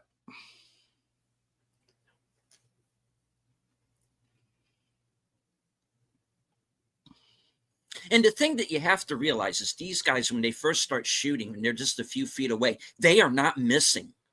No. They are hitting one, and they are getting hit multiple That's times. why they're all of it's like that one deputy laying on the ground had like 6 wounds. Yeah, he's like, "Fuck you, let's go." Yeah. I mean, oof. It's like all of a sudden everybody turns into Rasputin in this fucking movie. Right. Right. It's a John Woo movie for 2 minutes. Right. Yeah. Then the realism. unlike John Woo, very realistic weapon handling in this. Very realistic. Look at this from this way. It's her mistake what saved her life. Yeah. Because it's the shotgun shot hits her, make her fly, and puts her out of the fighting circle.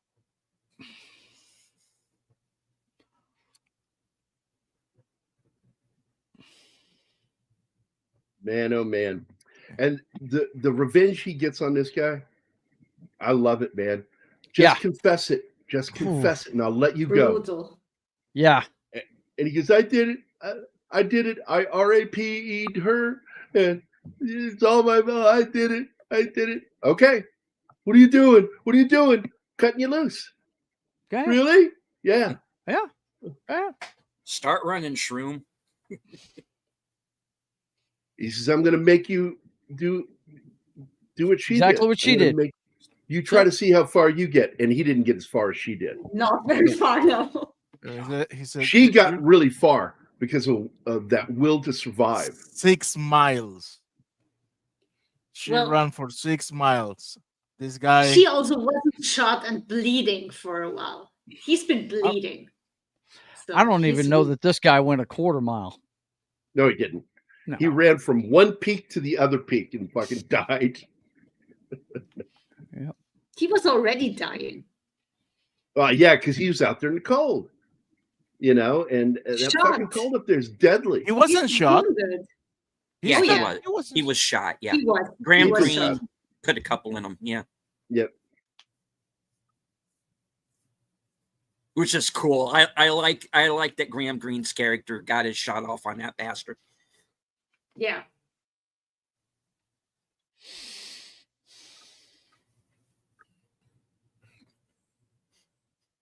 I hope they don't do a sequel to this. I just they should Not never do a needed. sequel to it. It's a Absolutely great not one-shot movie, man. It's I awesome. love that the movie ends on such a somber but almost happy note. Yeah.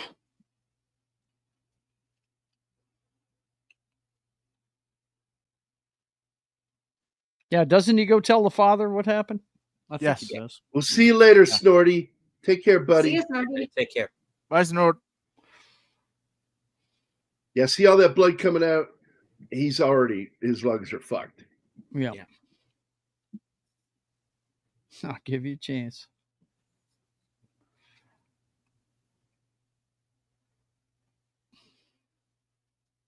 Ain't no women, no fun. Yeah, so that's why I did what I did. And I shouldn't get in trouble for it. Sure. Fucking animal. I do like that he spots him. He watches him with the scope. See how far he makes it.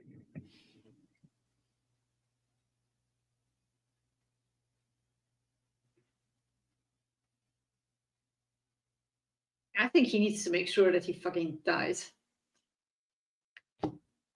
That's what he's doing. He's making sure he didn't make it. He wasn't going to kill him, but he wanted to watch him die.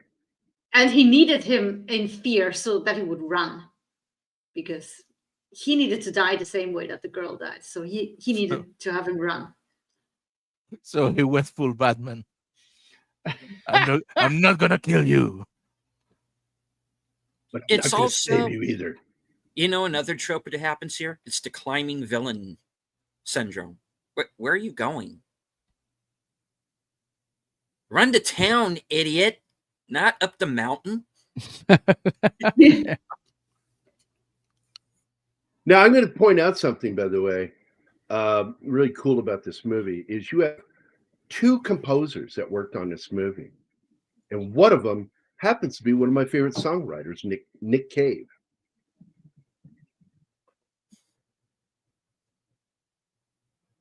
Nobody? No, don't know who he is. Look it up. You got to look it up and look up some of his music, man. Nick Cave Nick is Cave. one. Okay. Nick Cave came up with the term / title, murder ballad. And I used that when I wrote my first album. I referred to one of my songs as a murder ballad. The ghost one? Mm-hmm.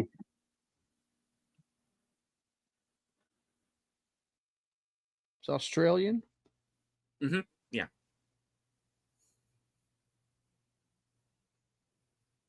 Done a lot of soundtracks.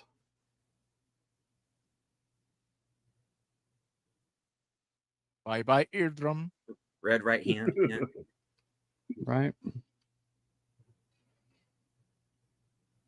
I don't think he was he in NXS? I don't think so. Not that I remember. Not that I recall.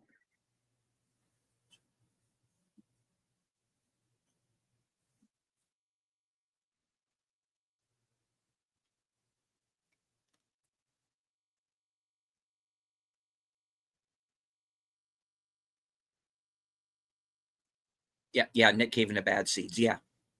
I thought you said Nick Cage at first, and I'm like, what? Cave. Yeah, Cave. Cave. I knew what he was saying. I've heard of the Yeah. guy. I just didn't know his Yeah. work.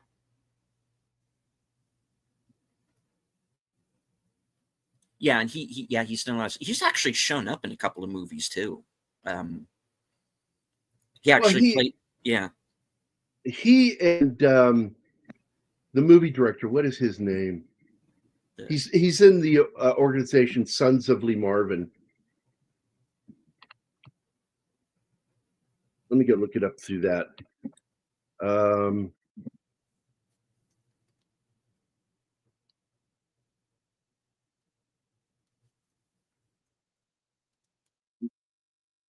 Nick Cave is in that group. Yep. It's Tom Waits, Nick Cave, Richard Bowes, and John Lurie were members of the Sons of Lee Marvin. But also, what's his name? Jim Jarmusch is in there. Oh, okay. And Jim Jarmusch is another filmmaker.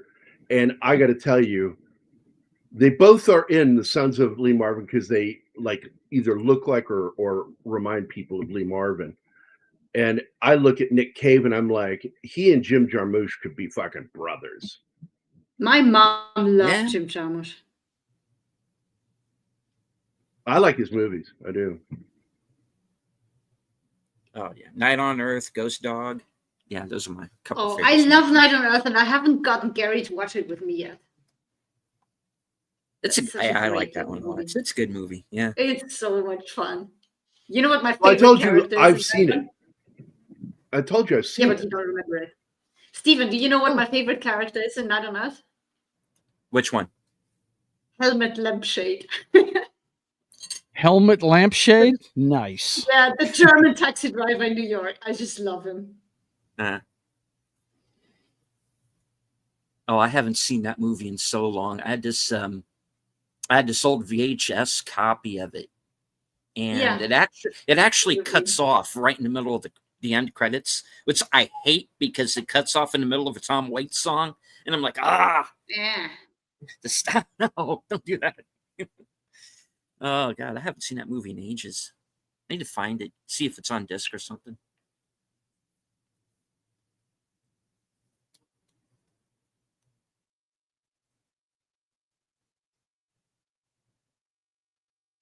I think the movie that I liked of his the most was the movie Coffee and Cigarettes. It came out in the 80s.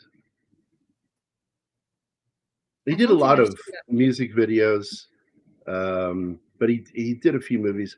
Now, one of the films he gets a lot of credit for, I didn't like, was the movie he did with Johnny Depp, Dead Man. I didn't like that movie. No, huh? It's one of those films where I love to use this line from Family Guy. It insists upon itself. Yeah. Too much for me. And it's just one of those movies. I don't agree with Godfather, but I do believe that that's an accurate statement about that film is while you're watching the film, you're acutely aware that you are sitting here watching a movie. You don't get lost in it. You get lost in the characters. You know that you are watching a movie the whole time you're watching the movie. And you should be able to lose yourself in a film. If you can't lose yourself in a film, I have a problem with the movie.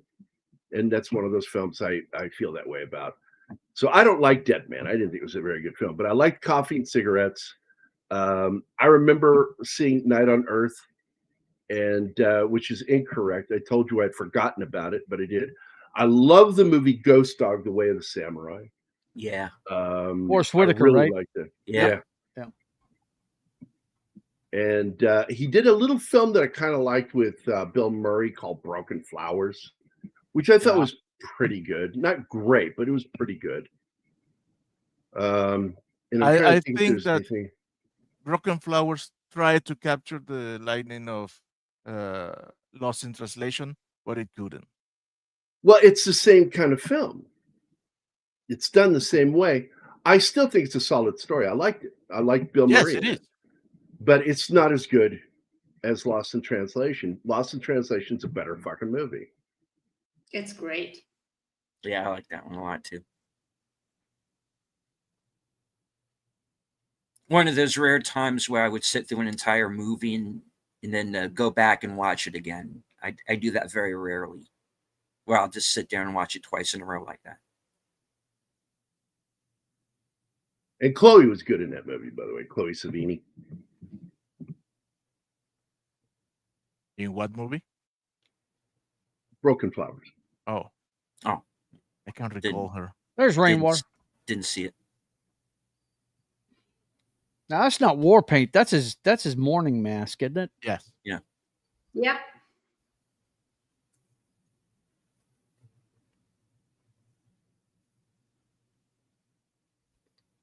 And he makes fun of him for it. Yeah, he does. I think that's great. Yeah. It shows the friendship. Yeah. I was fixing to say, that, and I don't mind it. Movies like Dances with Wolves and stuff, they add a lot of the mysticism to the Indian culture, and it should be there. But in a movie like this, where it's deeply personal to a lot of these people, you should see them being human beings, cracking jokes at each other and stuff, because they're friends. It's never told, but it's implied that this guy, he helped, helped. He was there for Jeremy Renner's character in his mourning. Right. Yeah. Mm-hmm. Oh, and he has the line here. It says, "I was ready to quit," and then the phone rang. Like, oh man. Yep. And it's his son for the first time in a year calling him. Uh-huh.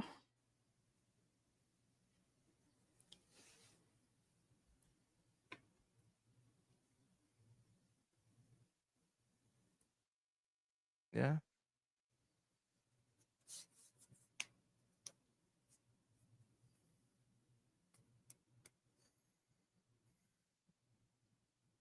Like when it says, I heard that one got away, and said, no, anyone got away.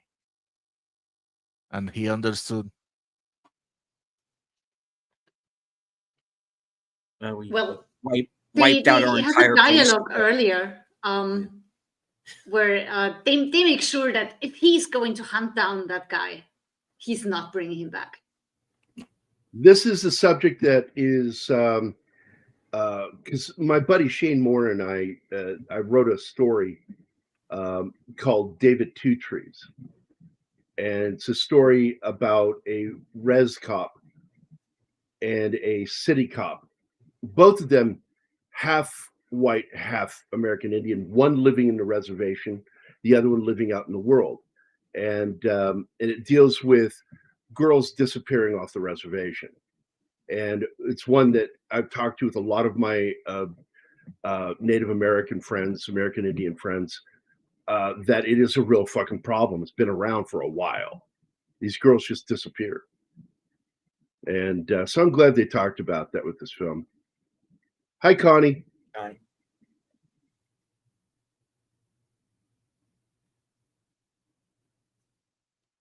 Yeah, I'm an absolute fan of this movie.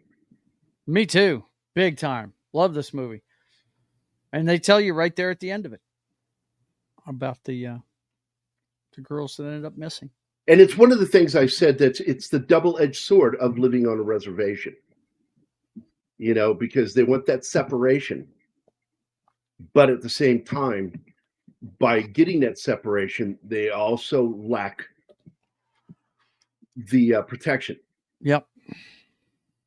And it's something that we talked about with last week when we talked about the movie Val Kilmer movie Thunderheart. Yeah. Because Thunderheart tried to touch on it and they went the mystic way, which is just dumb. Stop doing that. So, but this film's very real, down to earth, showing the American Indians as human beings. And instead of mystical creatures, fucking unicorns farting rainbows out of their asses. I fucking hate movies that do that to the American Well, I do Indian. like some of the mysticism. I do like that. Like for the instance, shaman stuff, but it doesn't mean that, it's really like I don't believe any magic comes from it. No, but I no, think it's no. wonderful that they still have those Look, we traditions. all know when they take the Vision Quest, they're smoking peyote. Okay, we know that they're on hallucinogens. We understand. That's why I hated the Val Kilmer character so much Mm-hmm. in that movie Thunderheart, is because this guy's never gone on a vision quest and has a fucking vision, and it pisses off Graham Greene. He's like, "Fuck you, man. We've been trying this our whole lives, trying to get one, and you fucking have one. You're not even trying. Fuck you." No, all he needs to do is touch Indian stuff, and it gives him visions. It's weird. It's so fucking dumb. Sure. It's so dumb. But I enjoy that movie because the acting is so good in it. But everything is so two-dimensional. That's the big complaint about this one's movie. a lot This more movie realistic. is not very grounded in its realism, and it really shows you the physics of a gunfight. Shows you the physics of a guns fight. Shows you the problems of living on a reservation that the American Indians living in have. that part of the country where you're cut off from the rest of the world due to weather. This is the land of no backup. I think one of the characters says in Graham Greene says. Yeah. It's just, this is the land of no backup. You're on your own, right? Yeah. Just Yeah, we lost a treasure when we lost that guy, didn't we? Graham Greene, man. He's been in a bunch of stuff. Didn't get enough movies with him. No. I agree. No. What a great actor. Yep. And far better than the way he got treated by Hollywood. Yeah. And in the end, Graham Greene, in his career starting right around 1990, still managed to accrue 188 projects. Wow. He still has 8 that are still due. Let me tell you those 8 right now. 2 Minutes to Midnight. It's in pre-production, so maybe he won't be in that. If you hear pre-production, he's not in it. Lily's Sacred Journey, it's in pre-production. So if it's in pre-production, that means nothing was shot with him. The movie Brave, pre-production. But Northbound, A Life Connected, Afterwards, and Icefall, all of those films are in post-production and completed. I should say, and or completed.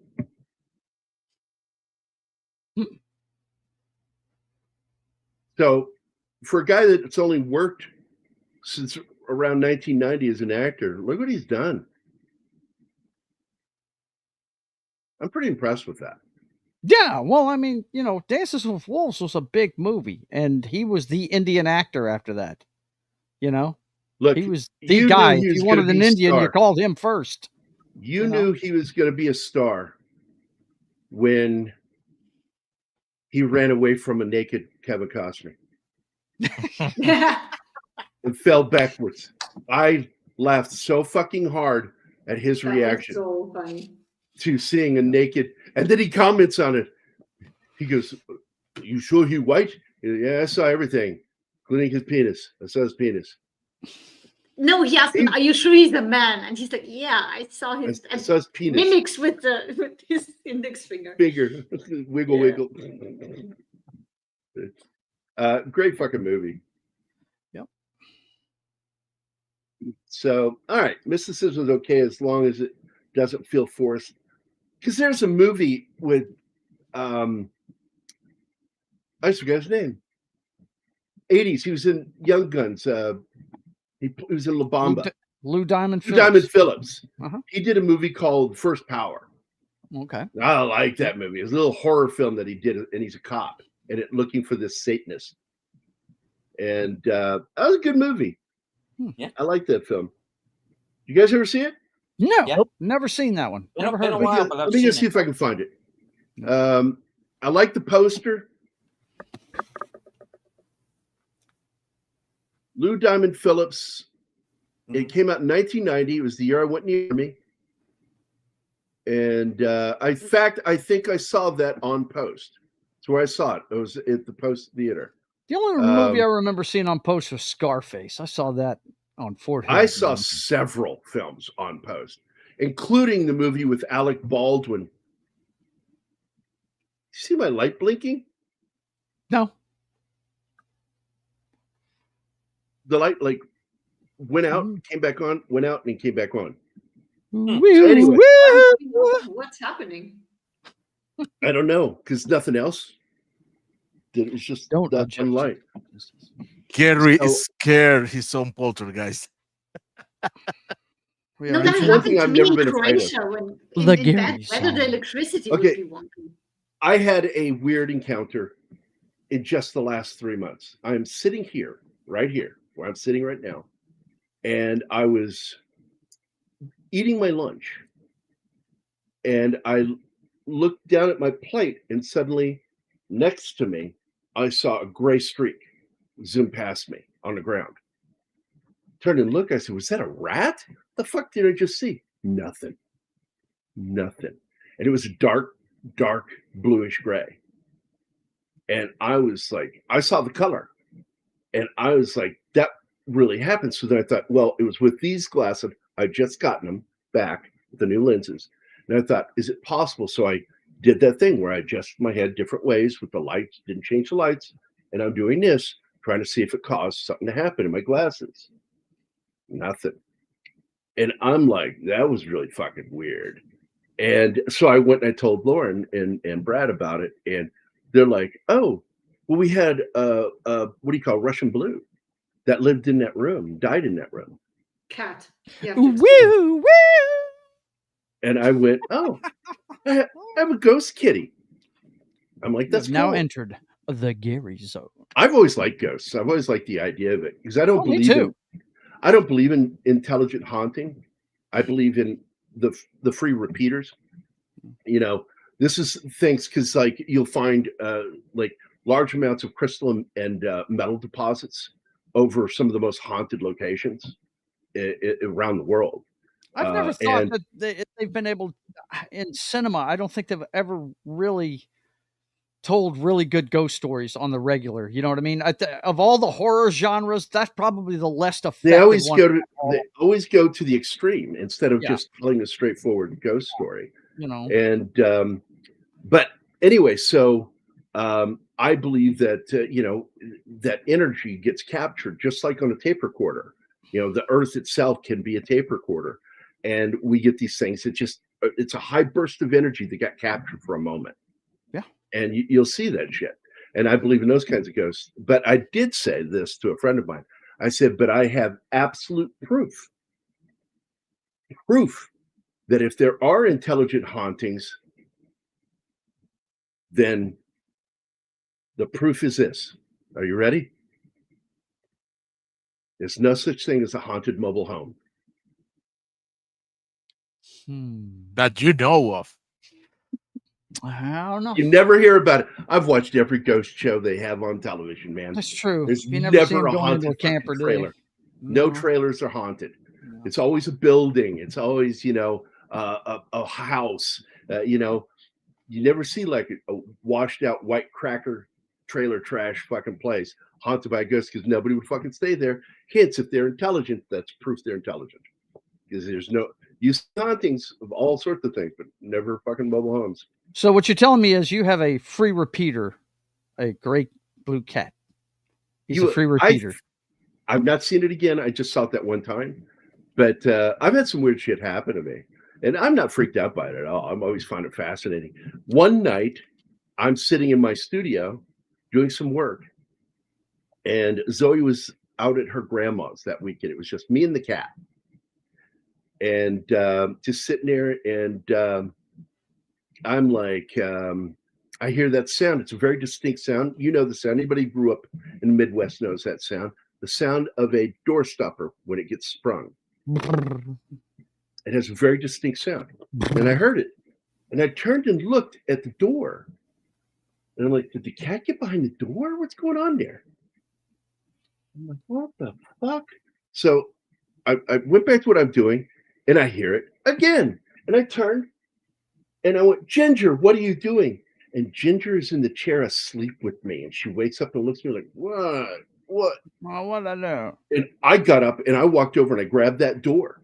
And I pulled it out away from the wall. There's nothing there. More horrifying, there was no door stopper. Ooh, that's not good. No.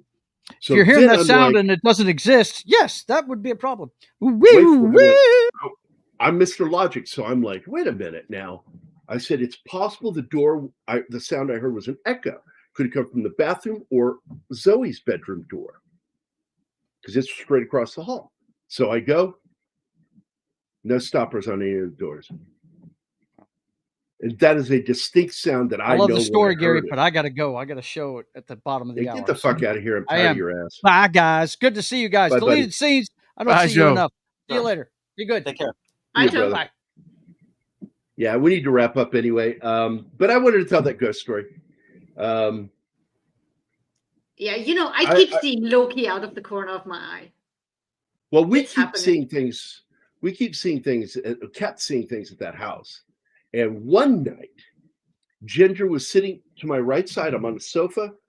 I had that big 72-inch TV screen. I'm playing fucking Call of Duty. Got my headset on with my microphone, talking to my buddy. And all of a sudden, I didn't hear anything because all I could hear was the fucking gunfight I was in. And all of a sudden, I saw her head pop around me and look around me, and it popped out like this. Doing that. And I went, what are you doing? I turned, I looked, and she's looking right at the open door to Zoe's bedroom. I went, did you hear something, baby? Did you hear something? And then she settles back in. Careful, that's a wampa. And then a few minutes later, boom, she does it again. I went, okay, fuck this. I took the headset off and I left the lobby on this game. And I just sat there with her and I waited, and then I heard it. It's a very specific sound. The sound of fabric being dragged across the edge of a cardboard box. Again, another distinct sound. I got up and went right into that bedroom because I heard it come from the bedroom. I went in there, no open boxes, no sealed boxes, no cardboard boxes. And I looked for mouse holes. I looked for all sorts of shit. Nothing. And when Zoe got home, I said, all right, I give up, baby. This house is haunted. It's haunted. And it freaked her out so much. She kept seeing stuff that she wouldn't sleep in the back bedroom, and she took that bedroom. How old was she? She was about 14. Ah. Right before we moved to Phoenix. And it just freaked her out. I said, baby, there's nothing to be scared of ghosts. They can't fucking hurt you unless they're poltergeists. Then they can kill you. She's like, what? Wait, I'm just kidding again. But they possibly could. We don't know. I'm surprised a terrible person. she turned out so well with you as a I'm father. such a terrible human being with my humor. Oh, yeah. You are. Like just like, because I always got to go dark with my humor. And she did. She turned out pretty good, considering. And so, hey, I want to thank Snorty for being here. First one in the house. Soundwave Comics in Somerville, South Carolina is where Deleted went today shopping. Did you get any comics today, Deleted? Oh, yes, I did. Let's see what you got. Okay. Yeah. While you're doing that, I'm going to thank everybody. Bone, thanks for joining us today. Glad you joined the show. Hope you come back. Hope you sign up to watch the show regularly. Gambit, as usual, thanks for being here, buddy. Penny, Zax, the Peter Vickman fan site, Vickman's Girl. Vincent DeLeon, thank you for joining your show today. I hope you had a good time. Hope everybody had fun today. And of course, Connie Cleary, as always, it's good to see you. Glad you guys could be here. And are you ready now, Deleted? Did I give you enough time? Just a sec. All right. I'm busy dumping everything off the table here. All right. I gotta turn on my gender filter that makes me look like an old man. I'm elderly. Elderly. There's kids off my lawn. Yeah. All right. Walking Dead episode. Listen to me. Episode issue 121. Nice. You got the Williamson Milana Lothridge G.I. Joe number 11. Al Williamson? Joshua Williamson. Oh, okay. Got Deadly Tales of the Gunslinger. It's Spawn is a Western. Wait, who wrote that?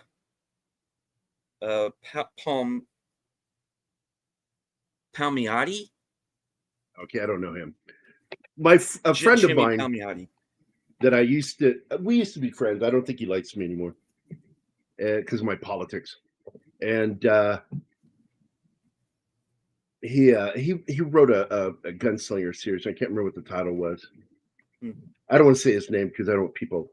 He's been a guest on the show a couple of times, but I think he got too much of a taste of me calling bullshit on some of his liberal ideas, and I think he said, "Well, I don't want to be around people that call bullshit on stuff I say." Was that it for your comics today? There's a few more. I got the Seasons, which is from the creator of Deadly Class. Nice. Dick Tracy. What? Dick Tracy. Oh. Yep.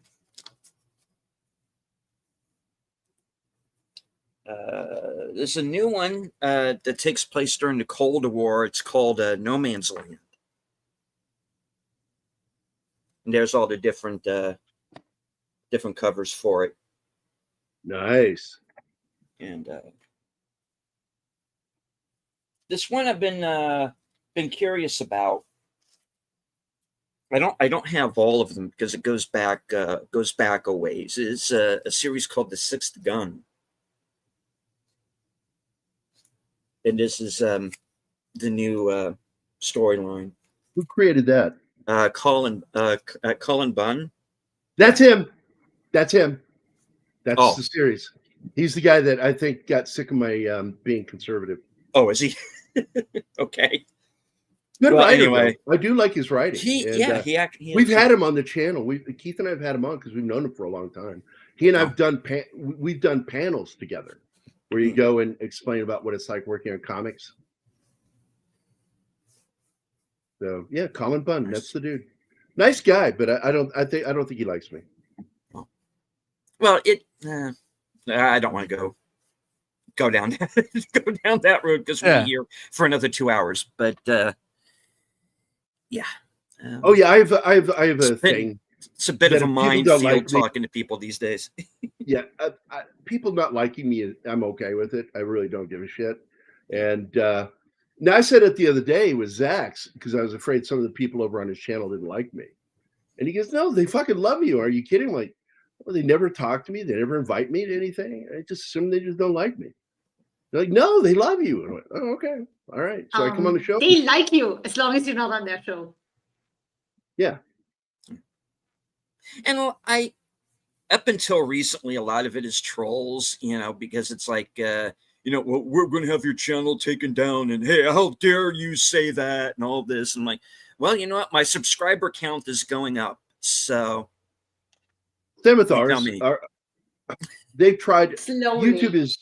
YouTube has tried to do damage to us and it's still not working because we're getting good viewership and we're getting new subscribers. Slowly it trickles in. Oh, sure. Yeah. I just hope people want to stick around because I think it's a fun show, no matter what. We're talking about love of one thing, movies, or even good TV shows.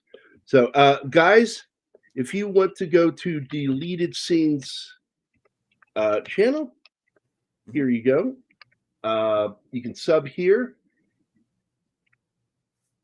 I am one subscriber away from 5,200.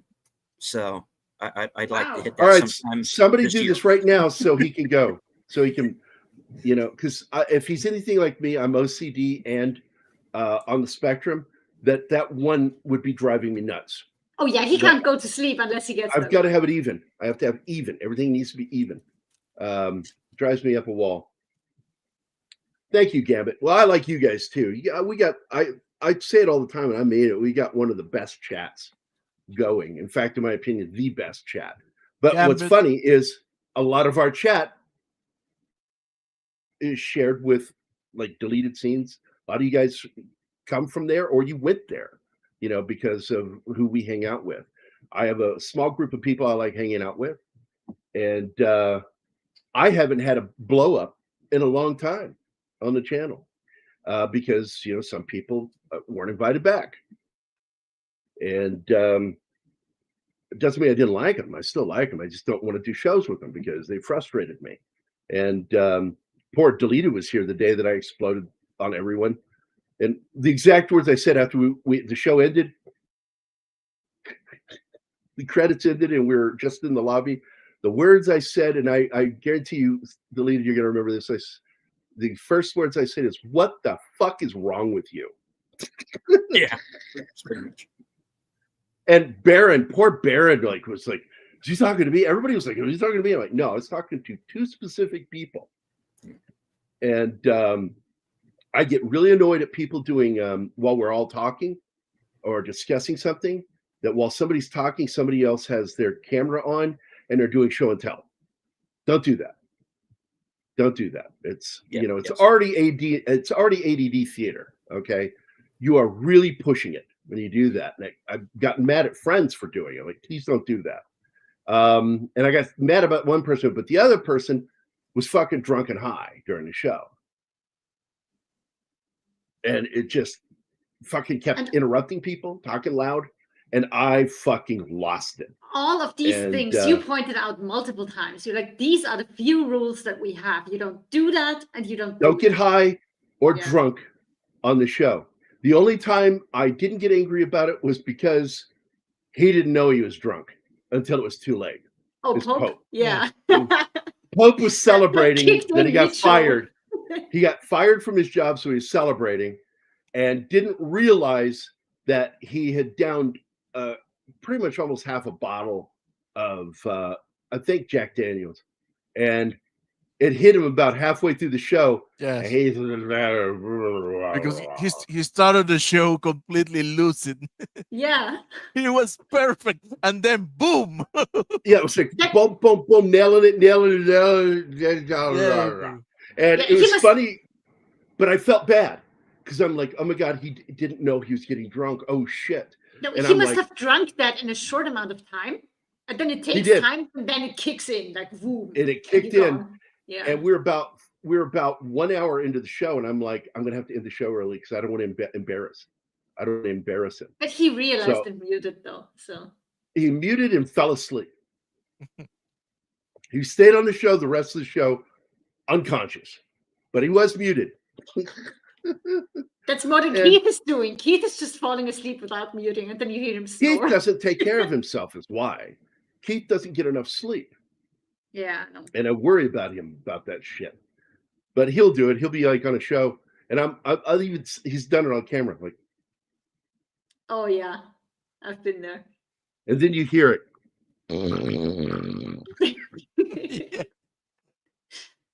You were there the last time it happened. It just happened on his show. Yeah, and last week. Martin, you had to mute him. That's so fucking funny, man. But Ben can carry a show, but I was hoping that he would wake up and come back, but he didn't. Yeah, and by the way, I hope everybody caught yesterday's show. The Chief is back, and I'm so happy he's feeling better. Oh yeah, we all are. Anyway, what about rapping? Yeah, I've already said thank you to everybody. I was just going through these last comments. Keith and Sammy. And laughing. Okay. So once again, how did you go over? Deleted? I'm sorry? Your numbers? Did you go over? You just needed one more? Let me very quickly go over and check. No, still at 51.99. Because I think everybody here is already subbed to me, I think. No, well, that's just it. We all share so much of the same audience. You know, I think they wait until we are not live anymore, and then they're going to hit the subscribe to make it. Yeah, I went and looked. I'm already subbed on all my accounts that I manage. So I'm already I only subbed. have one, so you'll get it. Martin's the holdout. He's not subbed yet. He's like, well, I don't really like deleted scenes. I told you not to tell him that. Oh, damn it. You're such an ass, Gary. I know. Let it be a quarrel between us then. That's why. Allow this to be a quarrel between us and slap.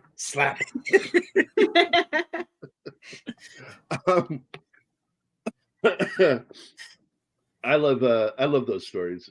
I'll talk about that some other time, because back in the days of knights in shining armor, they didn't do the slap thing. They just threw down their gauntlet, because if you tried to slap somebody with that, you'd probably kill them.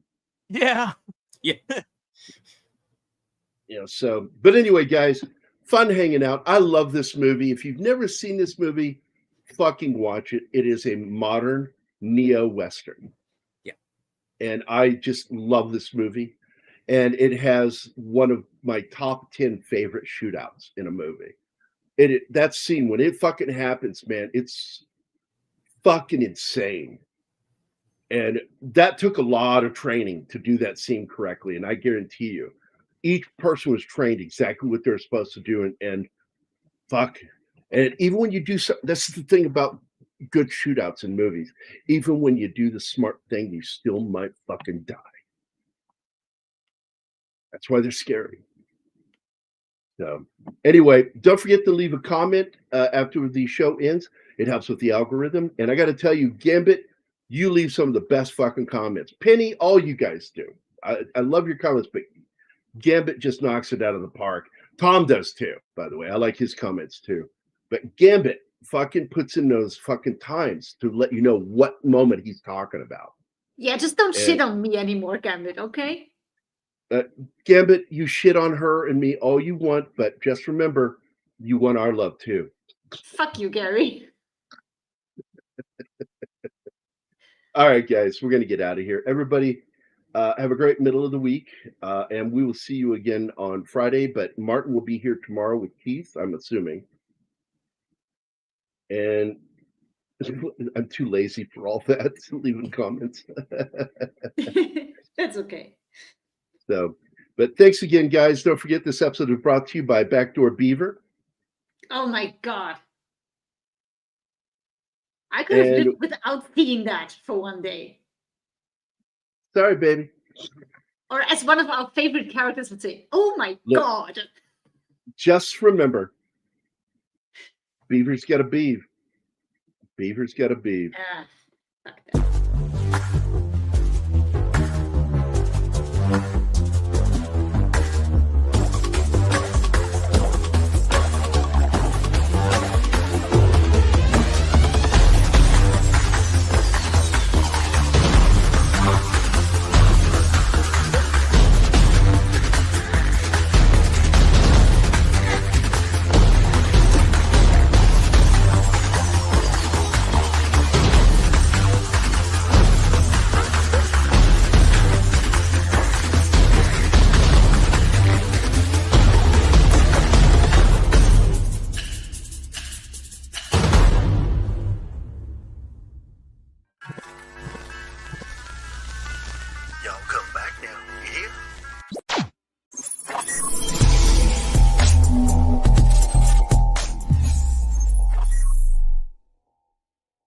Matt Damon.